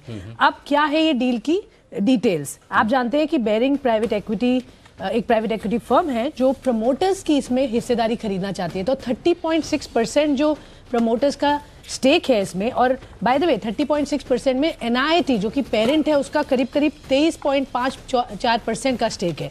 तो ये स्टेक वो खरीद रही है। अब अनिल जी आप पूछेंगे प्राइस, क्योंकि सारी डील प्राइस पे ही निर्भर होती है, प्राइसिंग पे, मेन प्राइसिंग पे। तो ये जानना जरूरी है कि ये प्रीमियम पर हो रही है डील। तो ये एक पॉइंट है जो कंपनी को ध्यान में रखना है। 1400 से 1425 रुपए प्रति शेयर का प्राइस पे ये डील होने की संभावना है। तो ये वैल्यूएशन की बात हो गई। और अगर आप देखें, अगर ये 30% स्टेक लेती है तो ऑब्वियसली ओपन ऑफर होगा। ओपन ऑफर होगा तो 51% तक की ये हिस्सेदारी Baring Private Equity NIIT Technologies में ले लेगी। हमने जी तो बेसिकली खबर ये है कि NIIT टेक के जो प्रमोटर है वो पूरा बाहर निकल जाएंगे। बिल्कुल। और वो अपने बेरिंग्स प्राइवेट इक्विटी फंड जो है उसको अपनी हिस्सेदारी बेच रहे हैं। 23.5% हिस्सेदारी इनके पास है। जी हाँ, NIIT लिमिटेड के पास, NIIT लिमिटेड के पास है 23% NIIT टेक्नोलॉजीज में। हाँ, जी, तो वो बिकेगी, वो बिकेगी। और इसके बाद एक ओपन ऑफर आएगा 26%। जी हाँ, राइट। 1400 से 1425 रुपए के बीच में डील होने की संभावना है। बिल्कुल। कब तक होगी सर? Next week. मैं तो एक डेट भी है मेरे पास, बट मैं वो कंफर्म अगर साइड। और प्राइस प्राइस मैंने आपको बताया 1400 से 1425 के बीच में। बिल्कुल। ओके, तो यहाँ से प्रीमियम पर होगी। अटकलें तो काफी लंबे समय से चल रही बहुत टाइम से चल रही है, बट अब जो है फाइनली जाके कंक्लूड हो गया है Okay. कि भाई दोनों तरह पार्टी मान गई है और अब जो है इसको क्लोज करेंगे। मोस्ट लाइकली मैं बोल ही देती हूँ, मुझे जो बताया मंडे या ट्यूसडे तक अच्छा, आ सकते हैं। ओके, साइन सील डिलीवर्ड, ये शब्द आने की तैयारी में है अगले दिन। वो एक्चुअली ये स्वाति की इसमें कुछ नहीं है, वो ये जर्नलिस्ट होते ही ऐसी कि जो खबर है ना वो नहीं रोक बताइए, नहीं पाते। बहुत पेट दर्द होगा ना, वो प्रॉब्लम वो है। रोक नहीं हाँ नहीं, वो होता ही नहीं, कंट्रोल नहीं होगा। वो खबर है कैसे ना बताए जी। मतलब सच्चा जर्नलिस्ट भी वही है जो खबर आने के बाद बेचैन हो जाए जब तक वो खबर होने न हो जाए। तो एनआईटी टेक से जुड़ी, अच्छा कंपनियों का क्या कहना है और बेरिंग्स का क्या कहना हाँ, है? मैंने दोनों कंपनी से बात की। बेरिंग तो रिस्पांस नहीं दे रहे हैं भाई, ठीक है प्राइवेट इक्विटी फर्म है, कोई रिस्पांस आया नहीं, बट कंपनी एनआईटी ने जरूर रिस्पांस लिखा है। उन्होंने कहा कि इस बारे में वो कुछ बात नहीं कहना चाहेंगे। Okay, तो मतलब उन्होंने नो कमेंट जैसी बात की। बिल्कुल, तो ठीक है, चलिए ये बड़ी डील होने की तैयारी लेंगे। इस बड़ी डील में सबसे ज्यादा फायदा किसका होगा? जाहिर सी बात है कि एनआईटी टेक के शेयर होल्डर्स को तो हो गई, 1425 रुपए में डील होगी, यहाँ से ऊपर की प्राइस पर होगी और साथ ही ओपन ऑफर भी आएगा। जाहिर सी बात है कि चेंज ऑफ मैनेजमेंट है और 20% से ज्यादा की स्टेक बदलेगी, तो एक तो ये है। दूसरा फायदा जो होगा वो एनआईटी लिमिटेड और उसके शेयर होल्डर को होगा और उसको कहीं ज्यादा होगा। और वो क्यों होगा वो समझिए। एनआईटी लिमिटेड जो एनआईटी टेक की पेरेंट कंपनी, होल्डिंग कंपनी आप कह सकते हैं, जिसका मार्केट कैप मुश्किल से इस वक्त है 1500 साढ़े 1500 करोड़, और अगर इनकी जो 23.5% हिस्सेदारी है जो 1425 रुपये के हिसाब से देखे तो 1900 से 2000 करोड़ की वैल्यूएशन होती है। तो 1900 से 2000 करोड़ अगर आपके पास मार्केट कैप से ज़्यादा की वैल्यू है, वो वैल्यू अनलॉकिंग हो रही है, तो एनआईटी लिमिटेड के लिए ये बड़ा मामला हो सकता है। तो एनआईटी लिमिटेड जो छोटा वाला स्टॉक है उसका भाव, और मेरे ख्याल से जैन साहब के भी ये रडार पे हमेशा रहा, एनआईटी लिमिटेड दिखाएगा। ये शेयर है, हाँ ये वाला, इस पर ज़्यादा आपको, अच्छा वो इसीलिए ये ज़्यादा बड़ा हुआ है। ओके, अब समझ में आया। तो 8% इसमें तेज़ी की वजह यही है कि एनआईटी लिमिटेड ये आपके लिए ज़्यादा काम का शेयर है, जहाँ पर तेज़ी बन सकती है, जहाँ पर एक्शन भरपूर हो सकता है। तो पहले तो विश्वेश जी आप एनआईटी टेक पर राय दें। आज सुबह हमने, हाँ आज तो हमने सुबह 2000 में भी दिया था, उसमें बड़ा ओपन इंटरेस्ट बनता हुआ दिखा। रजत याद है मैंने कहा कि प्राइस एक्शन अभी तक शुरू नहीं हुआ है, वॉल्यूम एक्शन 6% ओपन इंटरेस्ट बढ़ गया है, और उसके बाद आज देखिए स्टॉक में बढ़िया 1355 और 1385 दो टारगेट थे। तो 1355 वाला तो मेरे ख्याल से हासिल हो चुका होगा ना। हाई क्या बनाया है आज एनआईटी लिमिटेड का? 1370 के आसपास का। चलिए बढ़िया है। तो एक तो ये, हाँ अब आप बताइए क्या है? देखिए ओपन इंटरेस्ट तो इंडिकेट कर रहा है। नॉर्मली स्टॉक के अंदर 12 लाख शेयर ओआई में होते हैं, आज के दिन में 1 करोड़ 74 लाख शेयर हो गए हैं। मतलब ओआई डेफिनेटली इंक्रीज हुआ है कल के कंपेयर में। लेकिन जो सबसे इंटरेस्टिंग चीज़ मैं नोटिस कर रहा था फिलहाल जब स्वाति बात कर रही थी, वो ये थी कि ये स्टॉक का सिंस फरवरी 1340 का पिवटल लेवल था, उसके 10 रुपये ऊपर, उसके 10 रुपये रेंज में ये ट्रेड कर रहा है। आज फॉर द फर्स्ट टाइम मेरे हिसाब से वो रेंज के ऊपर स्टेबल है और मेरे हिसाब से न्यूज़ फ्लो भी आ रहा है। तो इमीडिएटली अगर आप मुझे पूछते हो तो मेरे हिसाब से वेट करनी चाहिए 1370 निकलने का। 1370 निकलता है तो सूरत में जो उसका हाईएस्ट लेवल है वो था 1412, वो समवेयर अराउंड सितंबर 2018 में आया था, वो आ सकता है। उस केस में एक अपवर्ड वेज ब्रेकआउट होगा। तो पोजीशन अगर है तो होल्ड करना चाहिए, लेकिन अगर नहीं है तो मेरे हिसाब से 1340 आए तो एंट्री बेटर रहेगी। ओके, जैन साहब क्या राय देंगे आप दोनों स्टॉक पर, एनआईटी लिमिटेड और एनआईटी टेक पर? अनिल जी, मैं मॉर्निंग शो में था और ये न्यूज़ जब आई थी, और उस दिन मैं काफ़ी सरप्राइज था।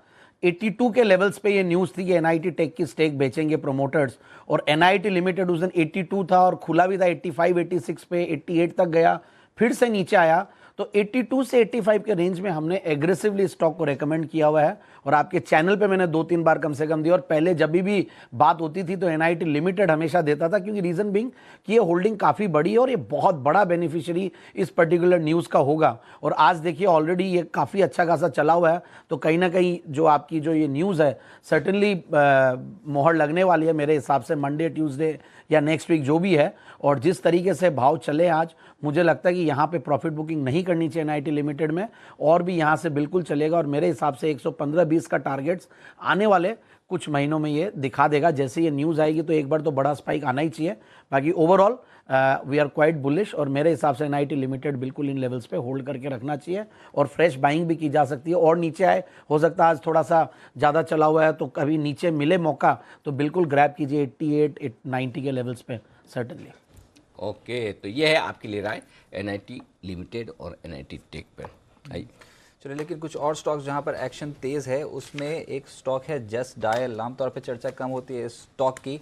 विश्वेश जी, आपसे पूछूंगा मैं सर, आज ये स्टॉक 5.5% है ऊपर, और इसने वैसे भी परफॉर्मेंस बहुत बेहतर दी है इस पूरे, अगर फिस्कल की परफॉर्मेंस देखें तो जो बीटा फिस्कल निकला है। अब क्या किया जाए, 600 के लेवल के ऊपर आ गया ये तो।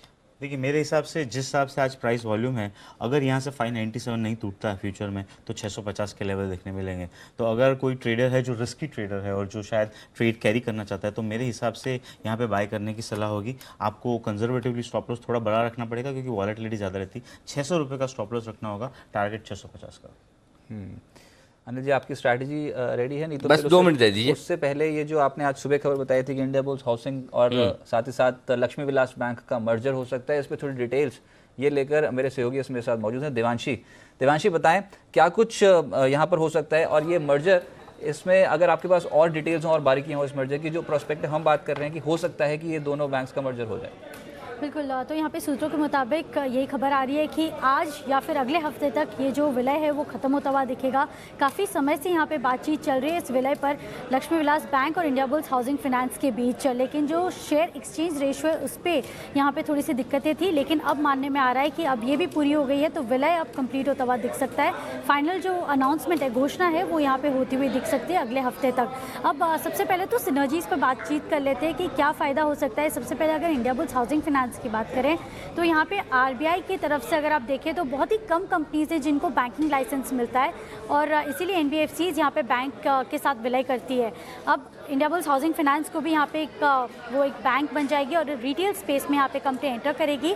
साथ ही यहाँ पे जो डिपॉजिट्स हैं 31,000 करोड़ के, उसका भी फ़ायदा यहाँ पे कंपनी को होता हुआ दिखेगा। इंडिया बुल्स हाउसिंग फाइनेंस को कॉस्ट ऑफ बोरोइंग यहाँ पे काफ़ी कम होती हुई दिखेगी। साथ ही अगर आप लक्ष्मी विलास बैंक की बात करें तो हम देख रहे हैं कि लक्ष्मी विलास बैंक में लगातार एनपीएस थोड़े से बढ़ते हुए दिख रहे हैं।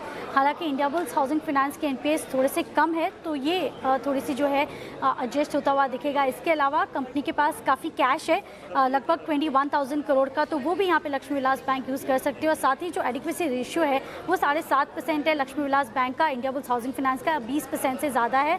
तो यहाँ पे थोड़े से जो सिनर्जी बेनिफिट्स है वो लक्ष्मी विलास बैंक को मिलता हुआ दिखेगा। तो इन शॉर्ट दोनों ही कंपनी को यहाँ पे फ़ायदा होता हुआ दिख रहा है। और मैं आपको बता दूँ कि यूजुअली जब विलय होता है तो जो प्राइसेस आती हैं एक्सचेंज रेशियो शेयर का, वो 6 मंथ के एवरेज प्राइस पे होता है। तो कैलकुलेटेड अगर हम देखें तो करीब 10 के लेवल्स के आसपास आ रहा है, यानी कि इंडिया बुल्स हाउसिंग फाइनेंस के एक शेयर के सामने लक्ष्मी विलास बैंक के 10 या 10.5 शेयर्स यहाँ पे मिल सकते हैं। बहुत शुक्रिया बताने के लिए डिटेल से। और ये अगले हफ्ते हो सकता है एक बड़ी अनाउंसमेंट आती हुई नजर आए और लक्ष्मी विलास बैंक जो है वो इंडिया बुल्स हाउसिंग का हिस्सा बन जाए। तो एक कमेंट आपका भी यहाँ पर चाहिए होगा संदीप जी। आज ये लक्ष्मी विलास बैंक ये तो सर्किट पे खड़ा है, इनफैक्ट धनलक्ष्मी बैंक यहाँ पर भी आज खरीदारी है, तो छोटे बैंक्स जो हैं वो आज पकड़ मजबूत कर रहे हैं। एक तो आप अगर ये प्रोस्पेक्टिव मर्जर होता है इंडिया बुल्स हाउसिंग फाइनेंस और साथ साथ लक्ष्मी विलास बैंक पे, इसके आपके कमेंट्स चाहिए। नहीं, बिल्कुल, देखिए जिस तरीके से कई एनबीएफसीज ने पिछले कुछ दिनों में, देखिए बीएफएसआई सेगमेंट में बहुत ज़बरदस्त ये मर्जर्स एक्विजिशंस वाला जो भी इनऑर्गेनिक ऑर्गेनिक जो चीज़ें चल रही है। और देखिए आप पहले एक बड़ा अनाउंसमेंट आया ग्रुप फाइनेंस से, उसके पहले बंधन बैंक वाला आया, फिर इंडसइंड बैंक वाला आया। तो एनबीएफसीज और इनका जो ये मैरिज है ये बहुत ज़बरदस्त कॉम्बो बैठ रहा है, क्योंकि एनबीएफसीज जो ये बड़ी बड़ी एनबीएफसीज है जैसे इंडिया बुल्स हाउसिंग फाइनेंस है, इनको बैंकिंग लाइसेंस मिलने में प्रॉब्लम आ रही है, और लक्ष्मी विलास के पास बैंकिंग लाइसेंस है बट इनके पास नेटवर्क ग्रोथ के लिए प्रॉब्लम आती है। तो ये सिनर्जी तो बहुत ज़बरदस्त बैठेगी और इंडिया बुल्स हाउसिंग फाइनेंस का जो एक एसेट लाइबिलिटी मिसमैच वाला जो एक इशू सामने आ रहा था उसका एक बहुत बड़ा निवारण रहेगा। So overall I think NBFCs और ये बैंक्स के आगे भी आने वाले दिनों में दिखेंगे, ऐसे कई न्यूज़ आएंगी। और ये जो ओल्ड प्राइवेट सेक्टर बैंक्स है जो कि ओल्ड पीएसयू बैंक्स की तरह इनकी रेटिंग की जाती है, और जो नए प्राइवेट सेक्टर बैंक्स है उनकी जैसी रेटिंग तभी आएगी जब इनके पास कोई ऐसे टाइप के एनबीएफसीज, जो नए टाइप के एनबीएफसीज है जो टेक्नोलॉजी ओरिएंटेड है, वो जब मर्ज होंगी तो दोनों के वैल्यूएशंस में बहुत फ़ायदा होगा। तो मुझे लगता है लक्ष्मी विलास बैंक के जो शेयर होल्डर्स हैं उनको तो फ़ायदा होगा ही होगा, और इंडिया बुल्स हाउसिंग फाइनेंस के लिए बहुत स्ट्रैटेजिक मूव है। आई थिंक ये जो भी एसेट लाइबिलिटी मिसमैच और बाकी जो इश्यूज आ रहे थे उन सब का बहुत बड़ा एक निवारण होगा। So I feel it's a win win situation for both the shareholders. अब रेशियो पे नज़र रहेगी किस तरीके के रेशियो आते हैं। रेशियो इम्पोर्टेंट होगा, लेकिन पता नहीं मुझे आज जिस तरह से आई बुल हाउसिंग 2 दिनों से मजबूत रहा, आज गैप से खुला और ऊपर के लेवल से जो नीचे आया है ये थोड़ा अनकंफर्टेबल सी फीलिंग दे रहा है। रेशियो अगर जरा भी फेवरेबल नहीं आए तो फिर आईबुल हाउसिंग के लिए मुश्किल हो सकता है। क्यों? क्योंकि एक तो ये कि लक्ष्मी विलास बैंक के सारे डेट वेट जो एनपीएस है वो लेने पड़ेंगे इनको। दूसरा ये कि बुक वैल्यू कम हो जाएगी। इनको अभी जो वैल्यूएशन पे ट्रेड कर रहा है वो ज़्यादा बढ़िया है, इनकी एसेट क्वालिटी और इनके एनपीएस बेहतर हैं। तो मुझे डाउट है कि मार्केट आईबुल हाउसिंग के इस एक्विजिशन को किस तरह से लेगा। रेशियो बहुत पॉजिटिव आना ज़रूरी है। अगर रेशियो मार्केट न्यूट्रल आया तो आईबुल हाउसिंग के लिए थोड़ा मुश्किल हो सकता है। और लेकिन हाँ, रेशियो पॉजिटिव आया जैसा जिन साहब कह रहे हैं तब तो एक अलग बात है। वो तो रेशियो इस मामले में बड़ा इंपॉर्टेंट हो जाएगा। और मेरा ये समझना शायद स्टॉक जो थोड़ा ढीला हुआ है फर्स्ट हाफ में मजबूत होने के बाद, उसकी वजह भी यही है कि देखते हैं मार्केट इस मर्जर को किस तरह से लेता है। लेकिन जिस तरह से प्राइस एक्शन दोनों स्टॉक का बता रहा है, लगता है वीकेंड पे बड़ी खबर आने की तैयारी में। आज आ जाए तो ठीक, नहीं तो अगले हफ्ते ढेर सारी खबरों का। जी जी जी, अगर रेशियो टिल्टेड आता है तो कितना एडवर्स मूवमेंट देख सकते हैं आईबुल? देखिए वैसा वो इस बात पे डिपेंड करेगा कि रेशियो किस तरह से आता है। लेकिन कुछ भी हो, 40-50 रुपये से ज़्यादा नहीं। आई मीन हाँ, उतना आ सकता है कि आईबुल हाउसिंग नीचे हो जाए। हाँ, क्योंकि मैं डेटा चेक कर रहा था और I just wanted to add a point. देखिए शॉर्ट टर्म में आज देखिए ये मैं बताता हूँ आपको, मैं एक डेटा के साथ अभी 2.75 लगभग 2.25 टाइम बुक वैल्यू पे ट्रेड करता है आईबुल हाउसिंग। ठीक है, मेरा ये समझना है कि अगर मार्केट न्यूट्रल रेशियो लें तो मर्जर के बाद जो बुक वैल्यू कम होगी वो 2.5 के आसपास की आ जाएगी। तो आप उतना उसका वैल्यूशन कम कर लीजिए, उस हिसाब से थोड़ा करेक्शन आपको आईबुल हाउसिंग फाइनेंस में आता हुआ दिख सकता है। देखिए लक्ष्मी विलास बैंक के लिए तो बढ़िया ही है, वो तो बिक रहे हैं, इससे बढ़िया बात क्या हो सकती है उनके लिए। मैं उल्टा एक काम और करूंगा कि फिर ऐसी सिचुएशन में लक्ष्मी विलास बैंक तो 5% का सर्टिफिकेट छोड़ दीजिए, आईबुल हाउसिंग फाइनेंस में क्या रेशियो होगा, कितना ऊपर नीचे होगा पता नहीं। तीसरा काम करिए इसमें, और तीसरा काम ये होगा कि आप खरीदिए प्राइवेट सेक्टर बैंक्स, छोटे छोटे वाले जो बिकने को तैयार हैं या जिन पर किसी की नज़र पड़ सकती है खरीदने की, वहाँ पर पैसा बनने के चांस बढ़िया है अगर ये मर्जर होता है तो। एक और सवाल इस पे जो उठता है वो है कि क्या ये मर्जर हो जाएगा, क्योंकि आमतौर पर आप कुछ भी कर लें, आरबीआई भी तो है ना, आरबीआई आपको करने देगा कि नहीं, तो उस पर मेरा ये कहना है कि आरबीआई शायद करने दे। क्यों? आरबीआई ऑब्जेक्शन कहाँ लेता है? आरबीआई बैंक बनने का ऑब्जेक्शन सिर्फ जो इंडस्ट्रियल हाउसेज हैं उन पर लेता है, जो फाइनेंस वाले बिजनेस में एनबीएफसी है उन पर नहीं। और हाल ही में कुछ एक मर्जर हुए हैं, capital first IDFC bank, IndusInd bank Bharat finance, तो ये सारे मर्जर्स आसानी से हुए हैं पार, ऐसा नहीं कि नहीं हुए। बंधन बैंक ग्रुप फाइनेंस, तो आपके सामने हिस्ट्री है। 3 मर्जर तो मुझे अचानक से ही याद आ गए। ग्रुप का जो मर्जर था वो ग्रुप के लिए काफी नेगेटिव हुआ। हाँ, मुझे तो ये 3 तो मुझे ऑफ द रिकॉर्ड ऐसे ही याद आ गए। तो इसलिए इसका मतलब है हो तो जाना चाहिए, दिक्कत नहीं आनी चाहिए।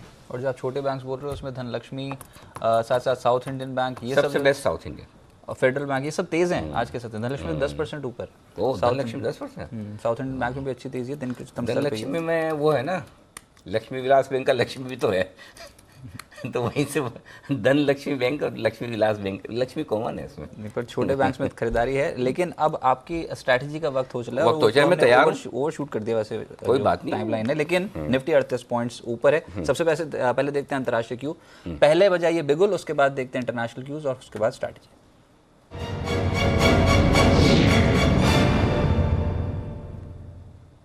डाउ फ्यूचर्स, नैस्डैक फ्यूचर्स यहाँ पर क्या कर रहे हैं ये देखना अहम है। और अभी के हिसाब से ठीक है, ज़्यादा बड़ी तेज़ी नहीं, ज़्यादा बड़ी मंदी नहीं। 36 पॉइंट्स ऊपर है डाउ फ्यूचर्स, नैस्डैक फ्यूचर्स 14 अंकों के आसपास के गेंस दिखा रहा है। तो यूएस मार्केट्स ठीक हैं, फ्यूचर्स में आज ठीक कारोबार हो रहा है, यहाँ पर गेंस दिखाई दे रहे हैं। इसके अलावा यूरोपियन मार्केट से क्यूज, यहाँ पर आज के सत्र में मिला जुला इम्पैक्ट, कोई कैक ऊपर है, फुटसे में हल्की तेज़ी देखने को मिल रही है और डैक्स जो है उसमें 14 पॉइंट्स के आसपास की गिरावट देखने को मिल रही है। अच्छा, अब दिखाइए क्रूड, क्योंककि ये बहुत इंपॉर्टेंट है आज। क्रूड जो है वो 69.36 के लेवल पे है, बहुत बड़ी चार्ज यहाँ पर भी नहीं बनी, एक फ्लैट ही रुझान देखने को मिल रहा है। 62 के लेवल पे नाइमेक्स, 69.36 के लेवल पे है ब्रेंट, और रुपया ये भी 69 के लेवल के ऊपर कर रहा है ट्रेड, 69.26। दिक्कत बनी है यहाँ पर, बाजार फंस गया एक रेंज में 11,636। आप कल भी कह रहे थे कि निफ्टी पे कोई कॉल नहीं निकलेगी, अभी की कॉल बताइए, निफ्टी पे कोई भी ट्रेड किया जा सकता है क्या आज के लिए, या फिर रुपया तो ढीला ही है मामला। और बचा आपका मामला यूएस का, वो भी कोई ऐसा बड़ा संकेत आपके लिए है नहीं ग्लोबल मार्केट से, और वीकेंड का सेशन भी है, राइट। 11,600 आज देखिए ना आप हुआ क्या है, मुश्किल से 40-50 पॉइंट की रेंज में पूरा दिन निकाल दिया, ना 11,600 तोड़ना है ना 11,650 के पार निकलना है, तो कंसोलिडेशन का मूड है, मुझे लगता है अगले हफ्ते से मामला बनेगा। देखिए एक चीज़ पक्की है रजत, वो ये कि आज 11,600 के नीचे आप क्लोज नहीं होंगे, डेटा ये बता रहा है, क्योंकि 39 लाख शेयरों का ओपन इंटरेस्ट है और उसमें भी वीकली में सबसे ज़्यादा 11,600 पर 22 लाख शेयर हैं, तो एक आपको सपोर्ट तो पता है, ऊपर कितना जा सकते हैं, 11,700 के पार निकलने की संभावना भी कम है, तो 11,600 11,700 के ऊपर है, और जब पूरा दिन आपने रेंज बाउंड निकाला है और बड़ा एक्शन होता हुआ नहीं दिख रहा, तो निफ्टी पर ट्रेड छोड़ दीजिए, क्योंकि कोई ऐसा लग नहीं रहा कि आज का हाई तोड़ेगा, और आज का हाई नहीं तोड़ेगा तो बचा कितना 20 पॉइंट, आज का लो नहीं तोड़ेगा तो बचा कितना 15 पॉइंट, अब 15-20 पॉइंट के लिए आप क्या ट्रेड कर लेंगे, छोड़ दीजिए निफ्टी। चलिए, तो निफ्टी को करिए अवॉइड, यहाँ पर फंस गया एक रेंज में। निफ्टी बैंक में कुछ स्विंग मिल रहा है, निचले से सुधार तो था, लेकिन कन्विक्शन आज बैंकिंग स्टॉक्स पे नहीं है, तो फिर आप निफ्टी बैंक पे नहीं, बैंक में मामला गड़बड़ है, और निफ्टी बैंक अगर आज फिर से 30,000 के नीचे बंद होता है तो ये संकेत अच्छा नहीं है। क्यों नहीं है? 30,000 के पुट पर 9 लाख शेयर है, मंथली और वीकली दोनों मिलाकर, और अगर 30,000 के नीचे बंद होता है, ये वीकली क्लोजिंग है, तो ये कॉन्फिडेंस कम करने वाली है, और इसलिए मुझे ऐसा लग रहा है कि बैंक, अगर आपको एक ट्रेड लेना ही है तो 50 से 100 पॉइंट के लिए बैंक निफ्टी शॉर्ट करने का ले सकते हैं यहाँ पर। अच्छा, हाँ, अभी इसी लेवल पे करते हैं शॉर्ट? हाँ, अभी इसी पे 29,957 देखिए, लाइए बैंक निफ्टी स्पॉट लेवल लाइए, 29,957 के आसपास, 900 पे, हाँ ये है 29,957, यहाँ पे शॉर्ट कीजिए। आज का हाई है जो 30,119 का, 30,120 का स्टॉप लॉस लगाइए, 29,900 और 29,850 तक के टारगेट के लिए शॉर्ट किया जा सकता है। 29,900 पे ही काट लें तो भी कोई दिक्कत नहीं है, आखिरी आधा घंटा कोई बड़ा मूव नहीं आएगा, 50 पॉइंट आपको मिलेंगे। अगर आपको 50 पॉइंट के लिए शॉर्ट करना है तो कर सकते हैं, 50 पॉइंट तो मिल सकता है। अच्छा, लेकिन स्टॉप लॉस बहुत ऊपर, 30,120 आज के हाई का 70 पॉइंट ऊपर है, रिस्क रिवॉर्ड रेशियो कम फेवरेबल है, बिल्कुल कम फेवरेबल है, लेकिन यही है, बड़ा मूव है नहीं, तो फिर छोड़ भी सकते हैं आप, कोई दिक्कत नहीं, ना करें तो भी क्या फ़र्क पड़ता है। 30,120 है सर?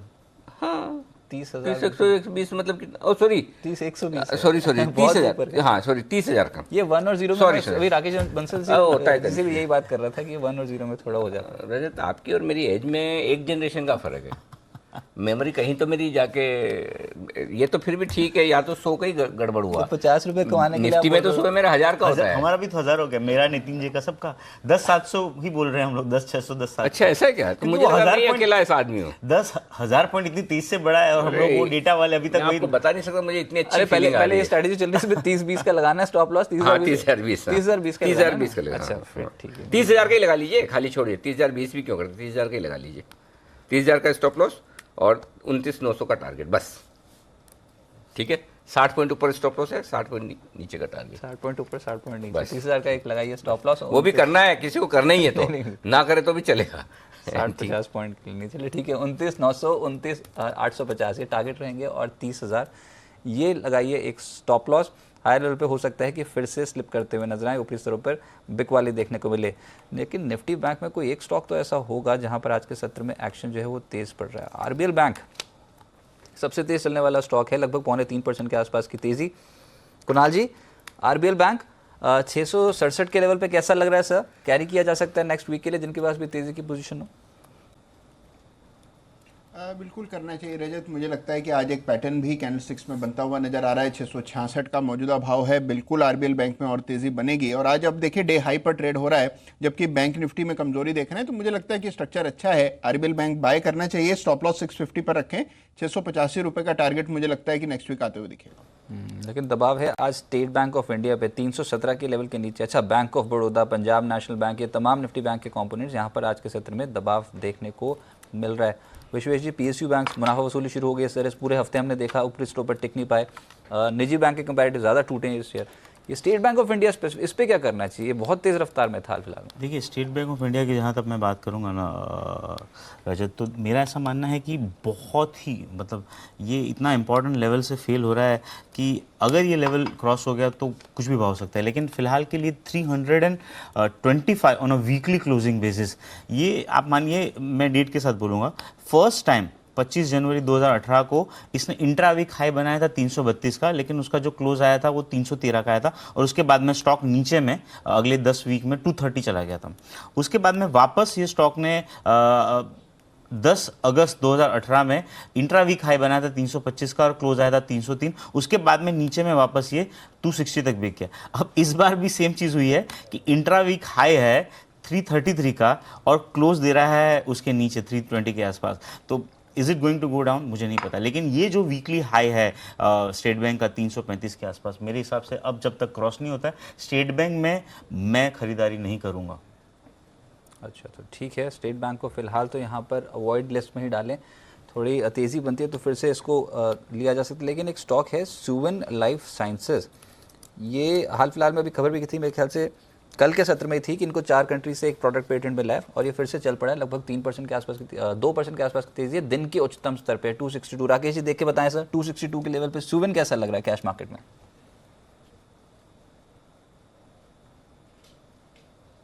नीचे में एक सपोर्ट लिया हुआ है 254 255 एक सपोर्ट है रजत, जिसने ले रखा है 254 के स्टॉप लॉस के साथ होल्ड करना चाहिए और नई खरीदारी के लिए रजत रुकना चाहिए। 270 के ऊपर डिसाइसिवली निकले, उसके ऊपर सस्टेन करे, तब ओवरवेट होके बाय करना चाहिए।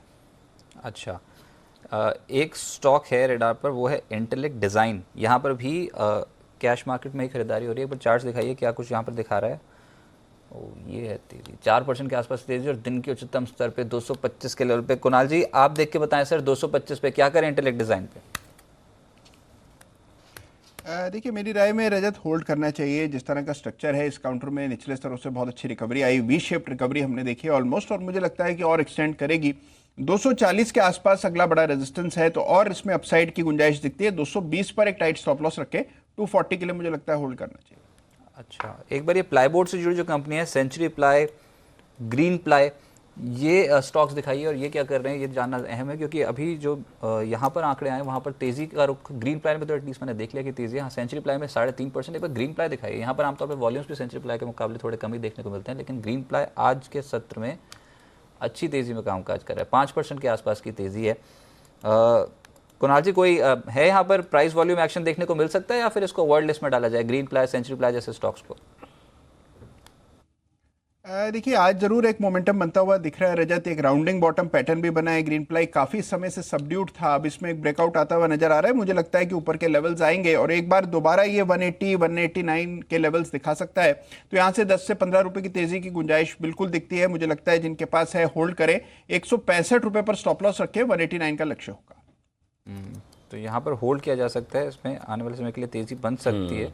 आज एक्शन में है ये, लेकिन जो तेजी बनी है उसमें आज हाउसिंग फाइनेंस ही दिखाई दे रहा है। हाउसिंग फाइनेंस और दूसरा है एनबीएफसी, बाकी भी मतलब दोनों एनबीएफसी, ऐसा नहीं खाली हाउसिंग फाइनेंस, वो तो खैर भाग ही रहे हैं, कैनफिन, रेपको, डीएचएफएल सारे ही हैं, लेकिन दूसरे एनबीएफसी में चोलामंडलम, आज देखिए चोलामंडलम बड़े दिनों बाद बड़े एक्शन में आया है, 2% मजबूत है, 1500 के आसपास, 10% ओपन इंटरेस्ट भी बढ़ा है। मेरा फेवरेट स्टॉक भी है, जो बंसल जी, कुणाल जी दोनों जानते हैं। सर जरा इसके चार्ट देखिए, बताइए क्या करना चाहिए? अनिल जी डेफिनेटली स्टॉक को रखना चाहिए और इसको अनिल जी नई खरीदारी भी यहाँ पर करनी चाहिए। नई टेरिटरी में अनिल जी ये स्टॉक निकल रहा है और जिस तरीके से यहाँ पर टेक्निकल रुझान है, अब यहाँ पर 1470 का अनिल जी एक शॉर्ट टर्म स्टॉप लॉस बैठता है और शॉर्ट टर्म में ये स्टॉक ऊपर में 1540 1545 तक जाने का पोटेंशियल रखता है। ओके, तो ये है आपके लिए चोलामंडलम। आइए, जब फाइनेंस कंपनी की बात चल रही तो एक बिगुल बजाने की तैयारी कर लीजिए, और ये बिगुल है सिर्फ और सिर्फ एक्सक्लूसिव कुणाल जी के लिए, बीटीएसटी का।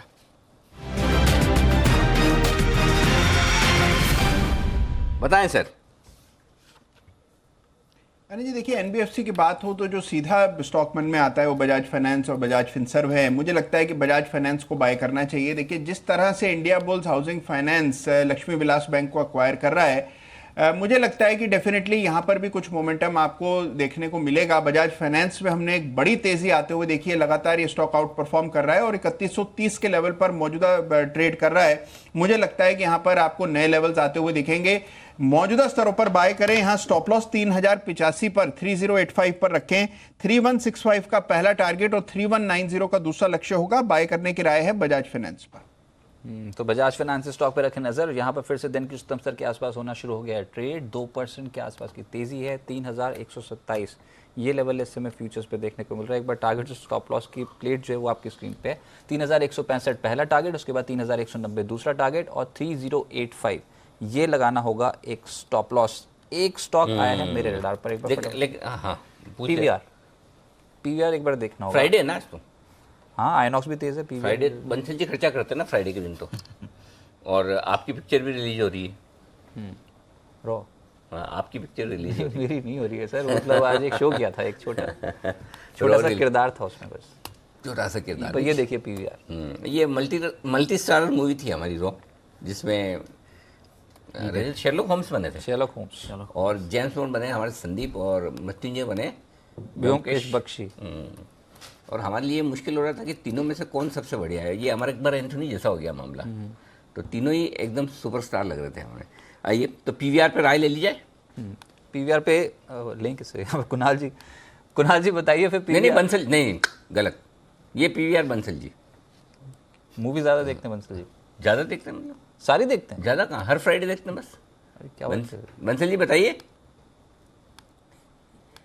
देखिए रजत, मैं हर फ्राइडे मूवी देखता हूँ, और जब आपकी मूवी रिलीज होगी तो तब तो अनिल जी का शो, मतलब कि एज अ गेस्ट भी मिस करके फर्स्ट शो देखूंगा। तो पीवीआर अनिल जी, अरे उसके पहले तो आपको प्रीमियर पे बुलाएंगे बंसल जी। अरे बंसल जी गजब कर रहे हैं आप यार। उससे पहले तो आपको प्रीमियर पे बुलाएंगे, आपको, जैन साहब को, सबको, और नितिन जी को, सबको प्रीमियर पे बुलाएंगे। ऐसा थोड़ी है, अगर रजत की पिक्चर में भी आपको टिकट दे के खरीदना पड़े तो फायदा क्या? तो मैं प्रीमियर खरीद लेंगे फिर फायदा क्या? आपको एक्सक्लूसिव ट्रीटमेंट दिया जाएगा सर, बताइए। पैसे वैसे लगा दोगे ना वैसे? चलिए पहले तो अनिल जी धन्यवाद इस एक्सक्लूसिव ट्रीटमेंट की फीलिंग को एहसास कराने के लिए। एक मिनट इसमें हेलो, धन्यवाद की कोई बात नहीं। देखिए पिक्चर रजत की है, देखने वाले आप हैं, मेरा कोई लेना देना, टिकट भी भेजेंगे तो रजत भेजेंगे। तो बिल्कुल ये आप रजत को धन्यवाद। अब आप अपने पीवीआर पर राय दे दीजिए। एक दिन का शेरलॉक होम बना था मैं तो। हाँ तो क्या हो गया, पिक्चर आ रही है भाई, बताइए। अनिल जी खरीदारी की राय है पीवीआर पर 1655 का अनिल जी यहाँ स्टॉप लॉस लगाना चाहिए, और शॉर्ट टर्म अनिल जी ये स्टॉक 1702 तक जाने का पोटेंशियल रखता है, और ये लेवल्स अनिल जी जो मैं दे रहा हूँ ये कैश मार्केट के हैं। अच्छा, इस बीच जेट एयरवेज को लेकर एक और खराब खबर है, और भुगतान नहीं करने पर आईओसी ने इनको एटीएफ जो तेल चाहिए वो देना बंद कर दिया, फ्यूल नहीं मिलेगा, ऐसा कहा है आईओसी ने। चलिए एक और ख़राब खबर, तो आज जेट एयरवेज पूरी तरह से धराशायी होता हुआ, कल जितनी बढ़त बनाई थी आज पूरी की पूरी गंवा दी। 3% नीचे आज के सेशन में स्टॉक ट्रेड करता हुआ दिख रहा है। जेट एयरवेज 2% नीचे, कैश फ्यूचर दोनों बताया करो। इसके तो हमेशा ये नियम ही बना लो कि जेट एयरवेज का जब भी नाम आए कैश भी बताने का, फ्यूचर भी बताने का, क्योंकि डिस्काउंट बहुत चलता है। 231 5% नीचे फ्यूचर, और कैश में 2% नीचे। सोचो अब आप, अरे तो और बढ़ता ही चला जा रहा है डिस्काउंट। हाँ बहुत ज़्यादा डिस्काउंट 5% बढ़ गया।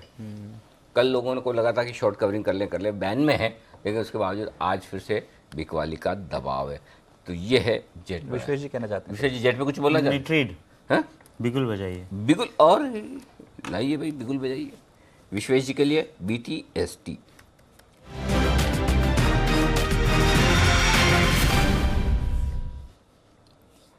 बताएं। खरीदारी की राय है वो है फेडरल बैंक पे। फेडरल बैंक का फ्यूचर चल रहा है 9830। सी BTST के लिए टिपिकली वीकेंड पे लिए जो मैं सबसे ज़्यादा एक चीज़ ऑब्जर्व करता हूँ कि लास्ट मतलब 230 to 330 के सेशन में वॉल्यूम और ओपन इंटरेस्ट बिल्टअप कहाँ हुआ है। तो last almost half an hour में 96 to 98 हाफ ये वॉल्यूम 36 लाख के साथ आया है। और इसमें अगर आप OI देखेंगे प्राइवेट बैंक में तो बहुत ही सिग्निफिकेंटली OI डेवलप हुआ है। तो मेरा ऐसा मानना है कि फेडरल बैंक में आफ्टर मेकिंग 100 रुपीज़ हाई थोड़ा पुल बैक आया था, और वो पुल बैक के कारण जो प्रॉफिट बुकिंग आई थी वो वापस रिज्यूम होगी। जो एक और इंटरेस्टिंग चीज़ है कि for the first time since last May 2018 weekly closing federal bank दे रहा है 97 के ऊपर। लास्ट वीक अटेम्प्ट किया था, तो अगला जो लेवल निकल के आ रहा है फेडरल बैंक में वो 105 का है। तो मंडे के सेशन में अगर आप होल्ड करते हो तो मेरे हिसाब से 105 के स्तर आपको देखने मिलने चाहिए। स्टॉप लॉस लगाना होगा 96 रुपीज़ का, और फेडरल बैंक को खरीदने की सलाह होगी। तो 96 का लगा लेते हैं एक स्टॉप लॉस, और 105 ये एक ही टारगेट दे रहे हैं आप फेडरल बैंक में।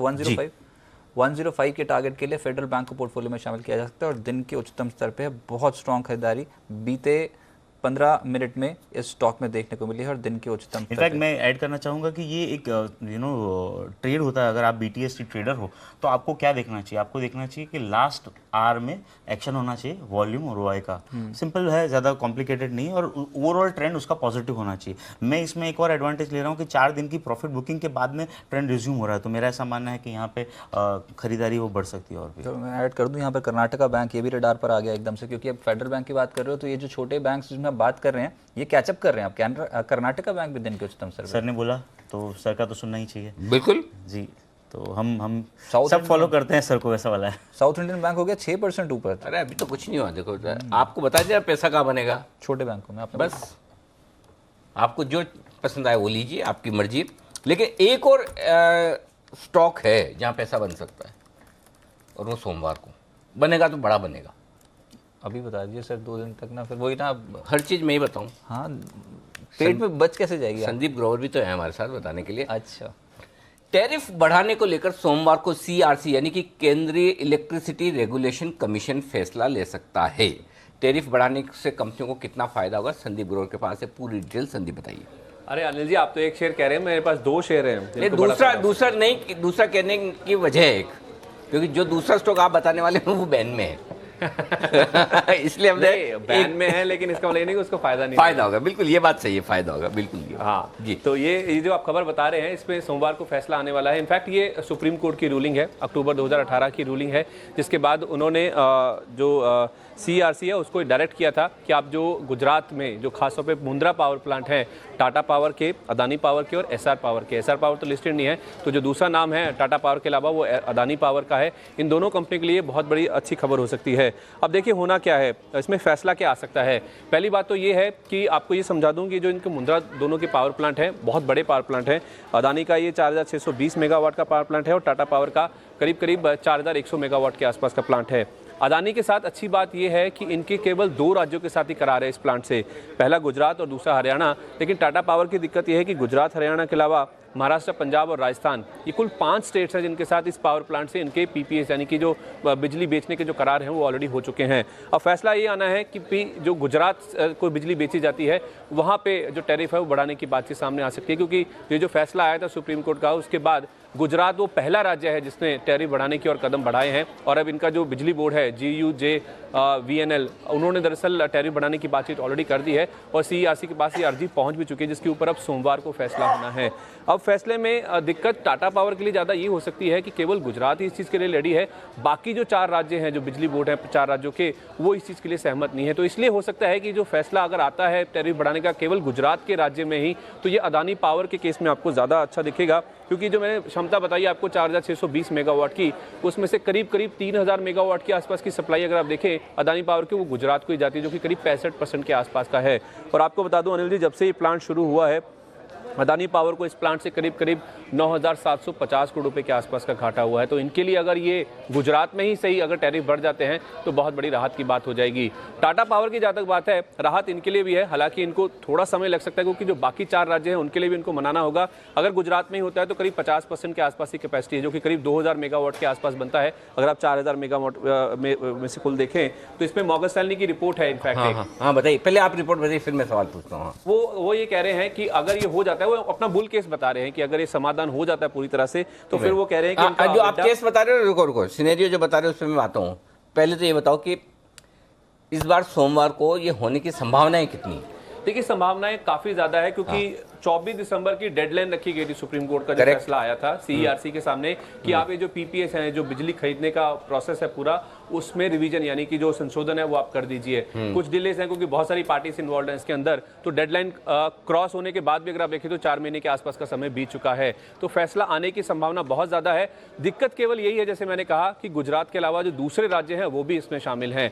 अदानी के केस में केवल एक ही और राज्य है हरियाणा, और टाटा पावर के केस में अगर आप देखें गुजरात के अलावा 4 और राज्य हैं जिनको उनको इस चीज के लिए सहमति लेके आनी है, क्योंकि बिजली महंगी बेचनी है तो जाहिर सी बात है जो आपका ग्राहक है उससे आपको अप्रूवल लेना जरूरी है। अब ये जो बुल केस की बात है उसमें मॉर्गन स्टैनली का ये कहना है कि अगर ये समाधान हो जाता है टाटा पावर के केस में, तो इनका जो एबिडा यानी कि जो कामकाजी मुनाफा है वो करीब 17% और जो मुनाफा है 74% के आसपास बढ़ता हुआ दिख सकता है। तो बुल केस में उनका मानना है कि काफी ऊपर के टारगेट फिर देखने को मिल सकते हैं। फिलहाल उनकी इक्वल वेट की रेटिंग है, 76 रुपए का टारगेट दे रहे हैं। ठीक बात है। लेकिन एक चीज बताइए, अगर ये टैरिफ बढ़ जाता है सोमवार को, जिसकी संभावना पूरी दिख रही है, ये दोनों शेयर कितने भाग सकते हैं?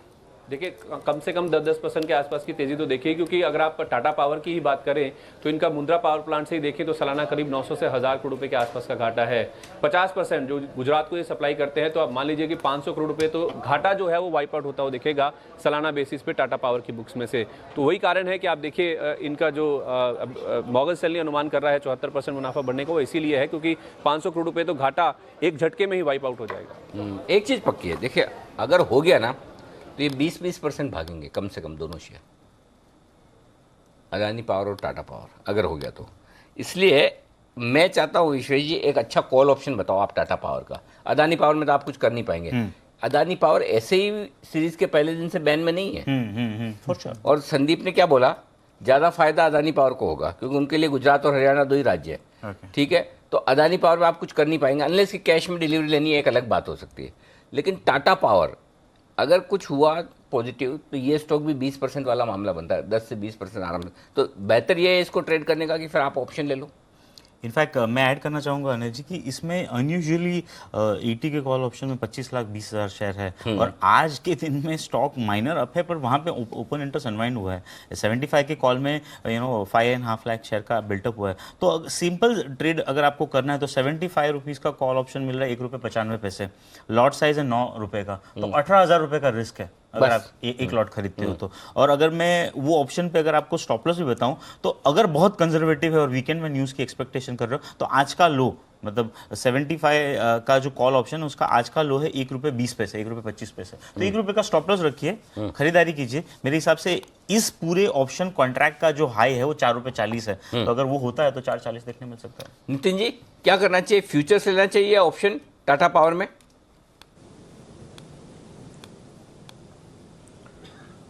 देखिए जी, पॉजिटिव एक्सपेक्टेशन में हमें ऑप्शन लेना चाहिए और जो स्ट्राइक अभी विश्लेषक ने सजेस्ट की 75 की, वही स्ट्राइक बनती है या फिर उसके जगह 70 रुपये की भी स्ट्राइक ले सकते हैं जो करीब 3 रुपये की है। मैं इसलिए नज़दीक की स्ट्राइक लेना चाह रहा हूँ क्योंकि अगर मूवमेंट आती है तो इन द मनी तुरंत हो जाएगी और उसमें मुझे फास्ट मोमेंटम मिलेगा। और इसमें डेटा में ये आज दिख रहा है कि 75 पे सबसे ज़्यादा कॉल राइटिंग हो रखी है, उसके बाद 80 पे है, यानी 70 से 80 के बीच में बहुत ज़्यादा कॉल राइटिंग नहीं है। 75 के बाद सीधे 80 है। तो अगर इसमें कोई मोमेंटम मिलता है और ये 74-75 की तरफ मूव करता है तो उस केस में बहुत अच्छा मूव आएगा। तो मेरे हिसाब से 70 की कॉल ऑप्शन लेनी चाहिए, 3 रुपये के आसपास है। अगर आपको प्रीमियम थोड़ा ज़्यादा लग रहा है तो फिर 75 की कॉल ऑप्शन ले सकते हैं जो करीब ₹1.90-95 में मिलती है। परफेक्ट। लेकिन इस बीच बाजार बड़ी मजबूती के साथ ऊपर आया है, दिन के हाई पॉइंट पर निफ्टी निकला है, तो जो उम्मीद ऐसा लग रहा था कि शायद रेंज के किसी तरफ ना पहुंचे, हाई रेंज पर पहुंचा है निफ्टी और बैंक निफ्टी। बैंक निफ्टी भी अगर आपने शॉर्ट किया तो 30,050 पॉइंट ऊपर, 40 पॉइंट ऊपर आपका स्टॉप लॉस ट्रिगर हो चुका है। ये ध्यान रखिए, स्टॉप लॉस रखने की फायदा ये होती है कि अगर आपने 30,000 पे स्टॉप लॉस ट्रिगर कर लिया तो अभी भी आप खुश होंगे लॉस करने के बाद भी। हाँ खुश मतलब कि ज़्यादा बड़ा लॉस नहीं हुआ, लेकिन अभी ट्रेड निकलता है क्या कोई ऐसे पूछो कि 30,100 के लेवल के ऊपर है, क्लोजिंग तो फिर बेहतर समझी जाएगी। ₹12 का इंटरिम डिविडेंड मुथूट फाइनेंस की तरफ से ठीक ठाक है, कोई खास बड़ा भी नहीं तो छोटा भी नहीं, चलिए ठीक है। तो 30,125 की तरफ बढ़ता हुआ बैंक निफ्टी, लेकिन एक बिगुल बजाना जरूरी, जब बैंकिंग शेयर इतना तेजी से भाग रहे हो तो चार्ट कॉर्नर का बिगुल कुणाल जी और राकेश जी के लिए।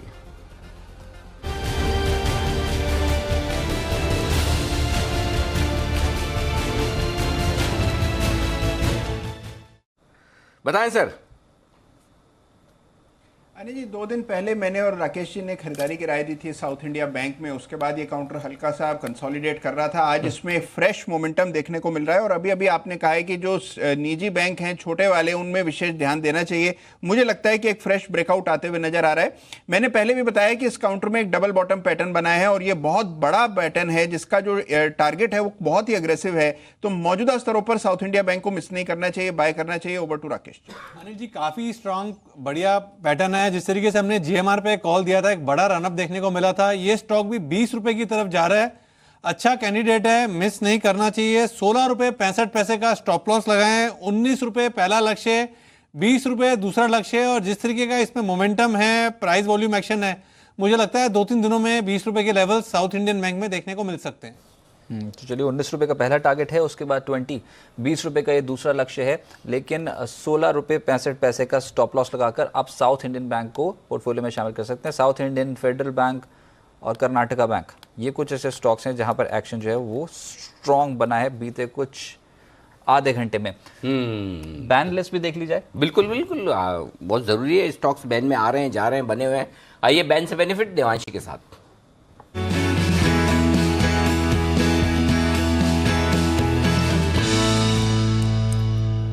बताएं देवांशी, 4 हैं अभी बैन में।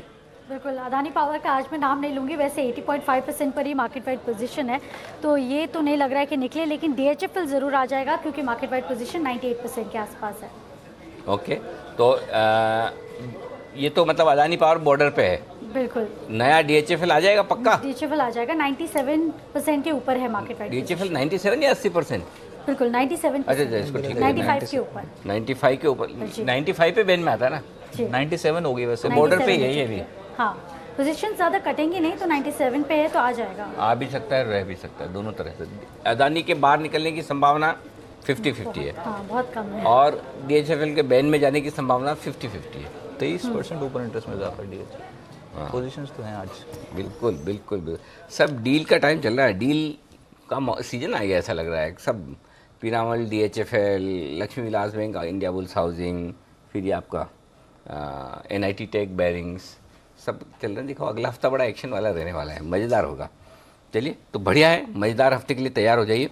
ये एक्शन बहुत ज़बरदस्त दिख रहा। सीमेंट शेयरों में शानदार तेजी है। अल्ट्राटेक आज फिर से बहुत मजबूत है, दिन के हाई पॉइंट पर बंद होने की तैयारी कर रहा है। नितिन जी, सीमेंट में आपको अगर कोई शेयर पसंद है जहां आप खरीदारी करने का मूड बना सकते हैं सोमवार के लिए, BTST के लिहाज से अगर कोई ऐसा समझ में आता है तो बताइए कौन सा सीमेंट शेयर खरीदा जाए?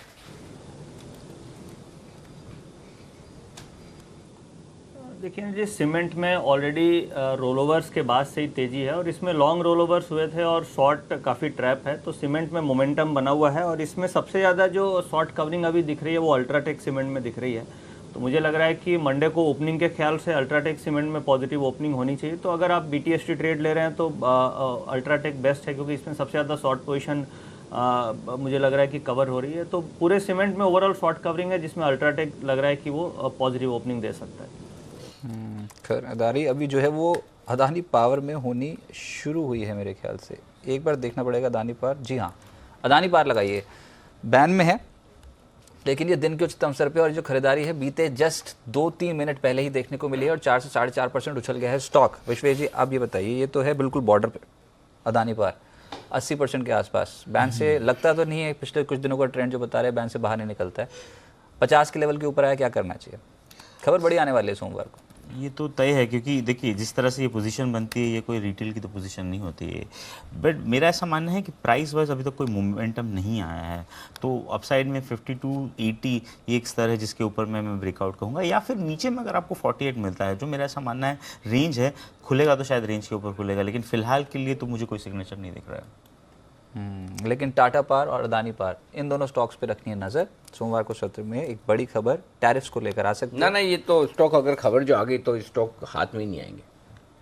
ओहो, ये तो फिर लालच वाली बात हो जाएगी। मतलब अब वही जो संदीप कह रहे थे ना, काफ़ी लंबे समय, और इस बार क्या मॉर्गन की रिपोर्ट आ गई, इसलिए थोड़ा सा लोग और इंटरेस्टेड हो गए। नहीं तो हर बार होता है कि फैसला टलता रहता है, कब आएगा किसी को पता नहीं होता। लेकिन ये सोमवार के सेशन के लिए ये 2 स्टॉक नज़र में जरूर। अब नहीं आया तो रिस्क लिमिटेड है खोने की आपके लिए, आ गया तो आने के लिए अच्छा मामला बन सकता है। तो अब देखते हैं क्या कुछ होता है। लेकिन SBI लाइफ इस स्टॉक को भी देखना होगा। यहाँ पर आज के सत्र में गेंस ज़्यादा देखने को मिल रहा है। कुणाल जी बताइए चार्ट स्ट्रक्चर क्या बताता है SBI लाइफ का? देखिए इसमें एक मोमेंटम बनता हुआ दिख रहा है रजत, लेकिन एक रेजिस्टेंस है 630 रुपए की। 611 रुपए का भाव है, तो मुझे लगता है थोड़ा वेट एंड वॉच करें। वैसे भी ट्रेडिंग लायक शेयर नहीं है, निवेश लायक शेयर है, और निवेश करा है तो फिर तो मुझे लगता है कि होल्ड करना चाहिए। लेकिन ट्रेडिंग के लिहाज से 630 के ऊपर ही मोमेंटम बनेगा, तो इन स्तरों पर वेट एंड वॉच करना। गोदरेज प्रॉपर्टीज ये है इस समय रियल एस्टेट सेक्टर्स में सबसे तेज चलने वाला स्टॉक, और 7-7.5% के रिटर्न इसने दिए हैं। आज के ट्रेडिंग सेशन में 983 के लेवल के ऊपर पहुंच गया, 7% की तेजी देखने को मिल रही है। राकेश जी, क्लोजिंग बेहतर मानी जाए या फिर इस हफ्ते में जिस तरह की गेंस दिए हैं थोड़ा ठहराव होगा, मुनाफा वसूल करके जाएं आज? नहीं देखिए रजत, बिल्कुल मुनाफा वसूली की तो बात करनी नहीं चाहिए। और इस पर कल भी रजत मैंने बोला था कि स्टॉक एक नई टेरिटरी में एंटर कर रहा है। 900 के ऊपर स्टॉक निकला था, और जिस तरीके से ये टेक्निकल रुझान है रजत, ओनली रियल एस्टेट स्टॉक है जो अपने नए लाइफ टाइम हाइस पे चल रहा है। जिसने लिया हुआ है रजत क्लियरली होल्ड करे। कल बोला था कि खरीदना चाहिए, अब जिसने खरीदा होल्ड करे, नहीं तो करेक्शन की वेट करो। नई खरीदारी के लिए। रियल एस्टेट स्टॉक क्यों? बंसल जी बहुत सारे स्टॉक है लाइफ टाइम हाई पे चल रहे हैं, खाली रियल एस्टेट क्यों? नहीं Anil ji, only real estate stock है, गोदरेज प्रॉपर्टीज रियल एस्टेट में से, रियल एस्टेट में ही अकेला हाई पे चल रहा है। अच्छा, सारे रियल एस्टेट में से ही अकेला रियल एस्टेट स्टॉक है। हाँ तो ऐसा बताओ ना। अकेला है नहीं। हाँ मुझे लगा बाकी कोई stock real life time high पे है ही नहीं, खाली real estate stock life time पे हाई पे। तो अब एकदम मेरे दिमाग में क्लियर हो गया आप क्या कह रहे हैं। अच्छा, रियल एस्टेट स्टॉक आप खरीदते हैं जैन साहब? खरीदते हैं। देखिए अनिल जी, ऐसा नहीं है नहीं खरीदते। रियल एस्टेट स्टॉक्स पहले थोड़े रिजर्व थे उनके लिए कि नहीं खरीदना, और क्वालिटी पे बहुत ध्यान देते थे। और बॉम्बे बेस्ड और बैंगलोर बेस्ड ये रियल्टी स्टॉक्स वाकई में अच्छा परफॉर्म किया, और गोदरेज प्रॉपर्टीज ने तो कमाल कर दिया इनफैक्ट। और वैसे ही ओबेरॉय रियल्टी है बॉम्बे बेस्ड स्टॉक्स में, फिर बैंगलोर बेस्ड में ब्रिगेड एंटरप्राइजेज और प्रेस्टीज एस्टेट, एक महिंद्रा लाइफ स्पेसेस, तो आशियाना हाउसिंग है। तो ऐसे कई सारे स्टॉक्स हैं जिन पे ध्यान दिया जाता है। और संभाव अब ऐसा लगने लगा जिस तरीके से कमर्शियल स्पेस की जो डिमांड बढ़ रही है और जो सरकार के जो इनिशिएटिव्स थे उनका अब कहीं ना कहीं अब ये दिखने लगा है कि कमर्शियल स्पेस पे थोड़ा उठाव आ रहा है और पॉजिटिव कुछ रिपोर्ट्स भी आ रही है। तो मुझे लगता है कि ये स्टॉक्स में अभी भी दम है। हो सकता है छोटे स्टॉक्स अनंतराज वगैरह वहाँ पे भी ध्यान दिया जा सकता है। सो ओवरऑल प्रेस्टीज एस्टेट अच्छा लगता है बहुत ज़्यादा मुझे इन लेवल्स पे, क्योंकि एक बार 280 से करेक्ट भी कर चुका है। फिर जो REIT आया उसका IPO का भी बहुत, वैसे रिस्पॉन्स बहुत ज़्यादा अच्छा नहीं था, बट लिस्टिंग के बाद काफ़ी अच्छा रहा एम्बेसी का।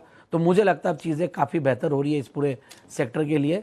सो ओवरऑल मेरी तरफ से कुछ स्टॉक्स में बिल्कुल बाइंग करनी चाहिए। अच्छा, एक मैं क्या सोच रहा हूँ, आप चारों पांचों के बीच में एक पोल करवाना है मुझे।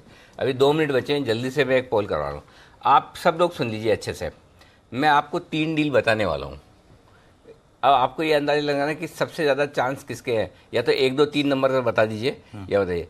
पहली डील नंबर 1 आईबुल हाउसिंग फाइनेंस और लक्ष्मी विलास बैंक, किसकी संभावना ज़्यादा है। Deal number 2 DHFL Piramal enterprises, और डील नंबर 3 NIT टेक और बेरिंग्स। 1, 2, 3 तीनों डील है। तो NIT टेक की होगी, लक्ष्मी विलास बैंक की होगी, या फिर DHFL की होगी। तो ये 3 है, जरा बताइए। सबसे पहले नितिन जी, संभावना किसकी ज़्यादा है?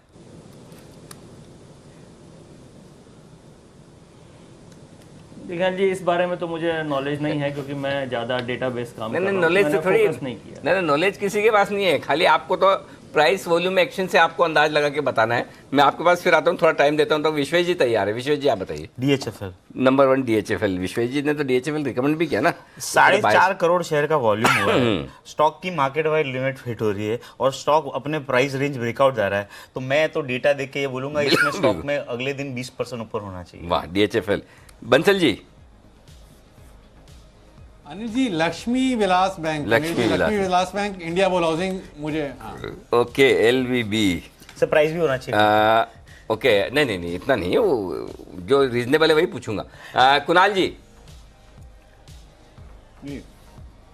बताएं। अनिल जी देखिए, मेरी राय में तीनों डील्स होनी चाहिए। इसमें सबसे मुश्किल ऐसी तीनों डीलें संभव हैं और तीनों डीलें बहुत जल्द होने वाली हैं। इसमें अगर आप क्रम देखें तो देखिए, स्वाति जी बोल गई हैं NIT वाली डील तो पक्की है। LVB इंडिया बुल्स की खबर बहुत पक्की है, तो मुझे लगता है वो दोनों होंगी। DHFL पीरामल, ये मुझे लगता है कि थोड़ा वक्त लेगी, लेकिन तीनों डीलें होंगी। आप कभी भी राजनीति में उतरिएगा मत। अगर आप चुनाव लड़ेंगे, मैं कसम से बोल रहा हूँ, आप निर्विरोध निर्वाचित हो जाएंगे। इतना सबको खुश रखने का मतलब तरीका जो कुणाल जी को आता है, सारी एक साथ बोल दी। जैन साहब।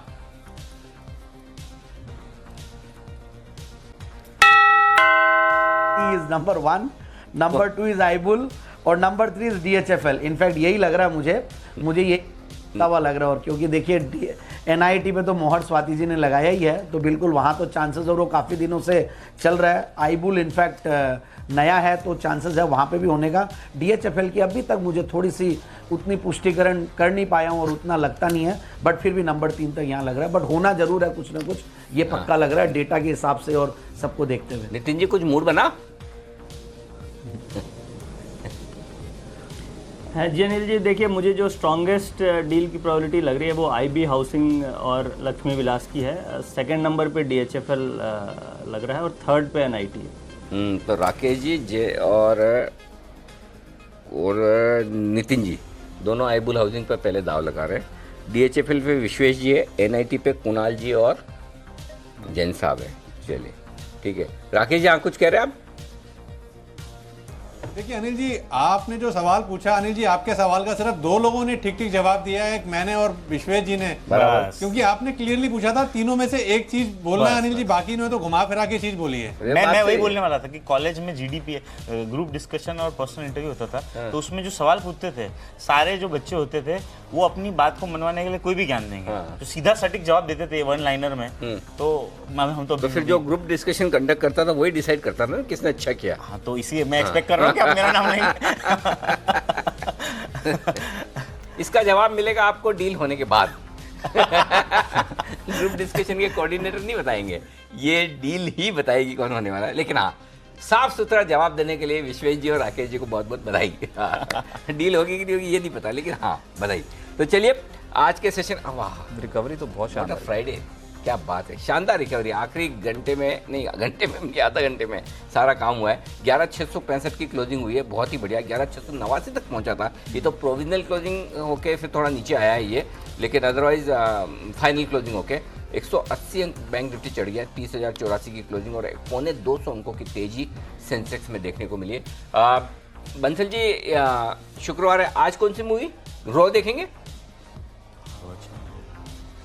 अनिल जी, आज तो मेरे को कुणाल जी पार्टी पे ले जा रहे हैं, ही इज होस्टिंग का पार्टी। आप दिल्ली में नहीं है तो मैं इनके साथ आज पार्टी में जा रहा हूँ, तो आज मूवी नहीं देख पाऊंगा। ठीक है, बढ़िया है। आशु जी को भी ले जा रहे हैं? अनिल जी देखिए, मेरे को तो अपना मालूम है, मेरे को नहीं होता है, बाकी गेस्ट के बारे में मुझे कोई आइडिया नहीं। ये सही है सर, आप धर्म से कट में डाल रहे हो। आशु जी भी देख रहे हैं, बोले मुझे इनवाइट नहीं किया। बस मैंने काम कर दिया अपना। बाकी अब देखिए, चलिए तो आप एंजॉय कीजिए पार्टी, वीकेंड एंजॉय कीजिए। नितिन जी आप भी एंजॉय कीजिए। और अब नितिन जी आप निश्चिंत रहिए, आप तो पैनल पे भी बैठे हैं। आशु जी को तो फिर भी बेनिफिट ऑफ डाउट हो सकता है, कुणाल जी सोचेंगे कि उन्होंने सुना नहीं सुना, पता नहीं। आपका तो बोल भी नहीं सकते कि नहीं सुना होगा, आपको इनविटेशन आ जाएगा, चिंता मत कीजिए। जैन साहब, आपका कोई दिल्ली जाने का प्लान तो नहीं है वीकेंड पे? मैं दिल्ली जाने का प्लान बना सकता हूं, अगर कुणाल जी बुलाते तो सर्टेनली आई कैन गो। मतलब वीकेंड भी है तो कोई इशू नहीं है। बिल्कुल, आप सब लोग वीकेंड एंजॉय कीजिए और नया साल आप सबको मुबारक हो। कल से हिंदू नववर्ष की शुरुआत होगी और नवरात्रि में थोड़ा धर्म ध्यान भी करें। बाकी दिन हमारे साल भर एंजॉय करने के होते हैं, तो आज पार्टी जो करनी है बंसल जी कर लीजिए, कल से नवरात्रि शुरू हो रही है। चलिए विश्वेश जी, आपका भी बहुत बहुत धन्यवाद, आप सबका बहुत बहुत शुक्रिया।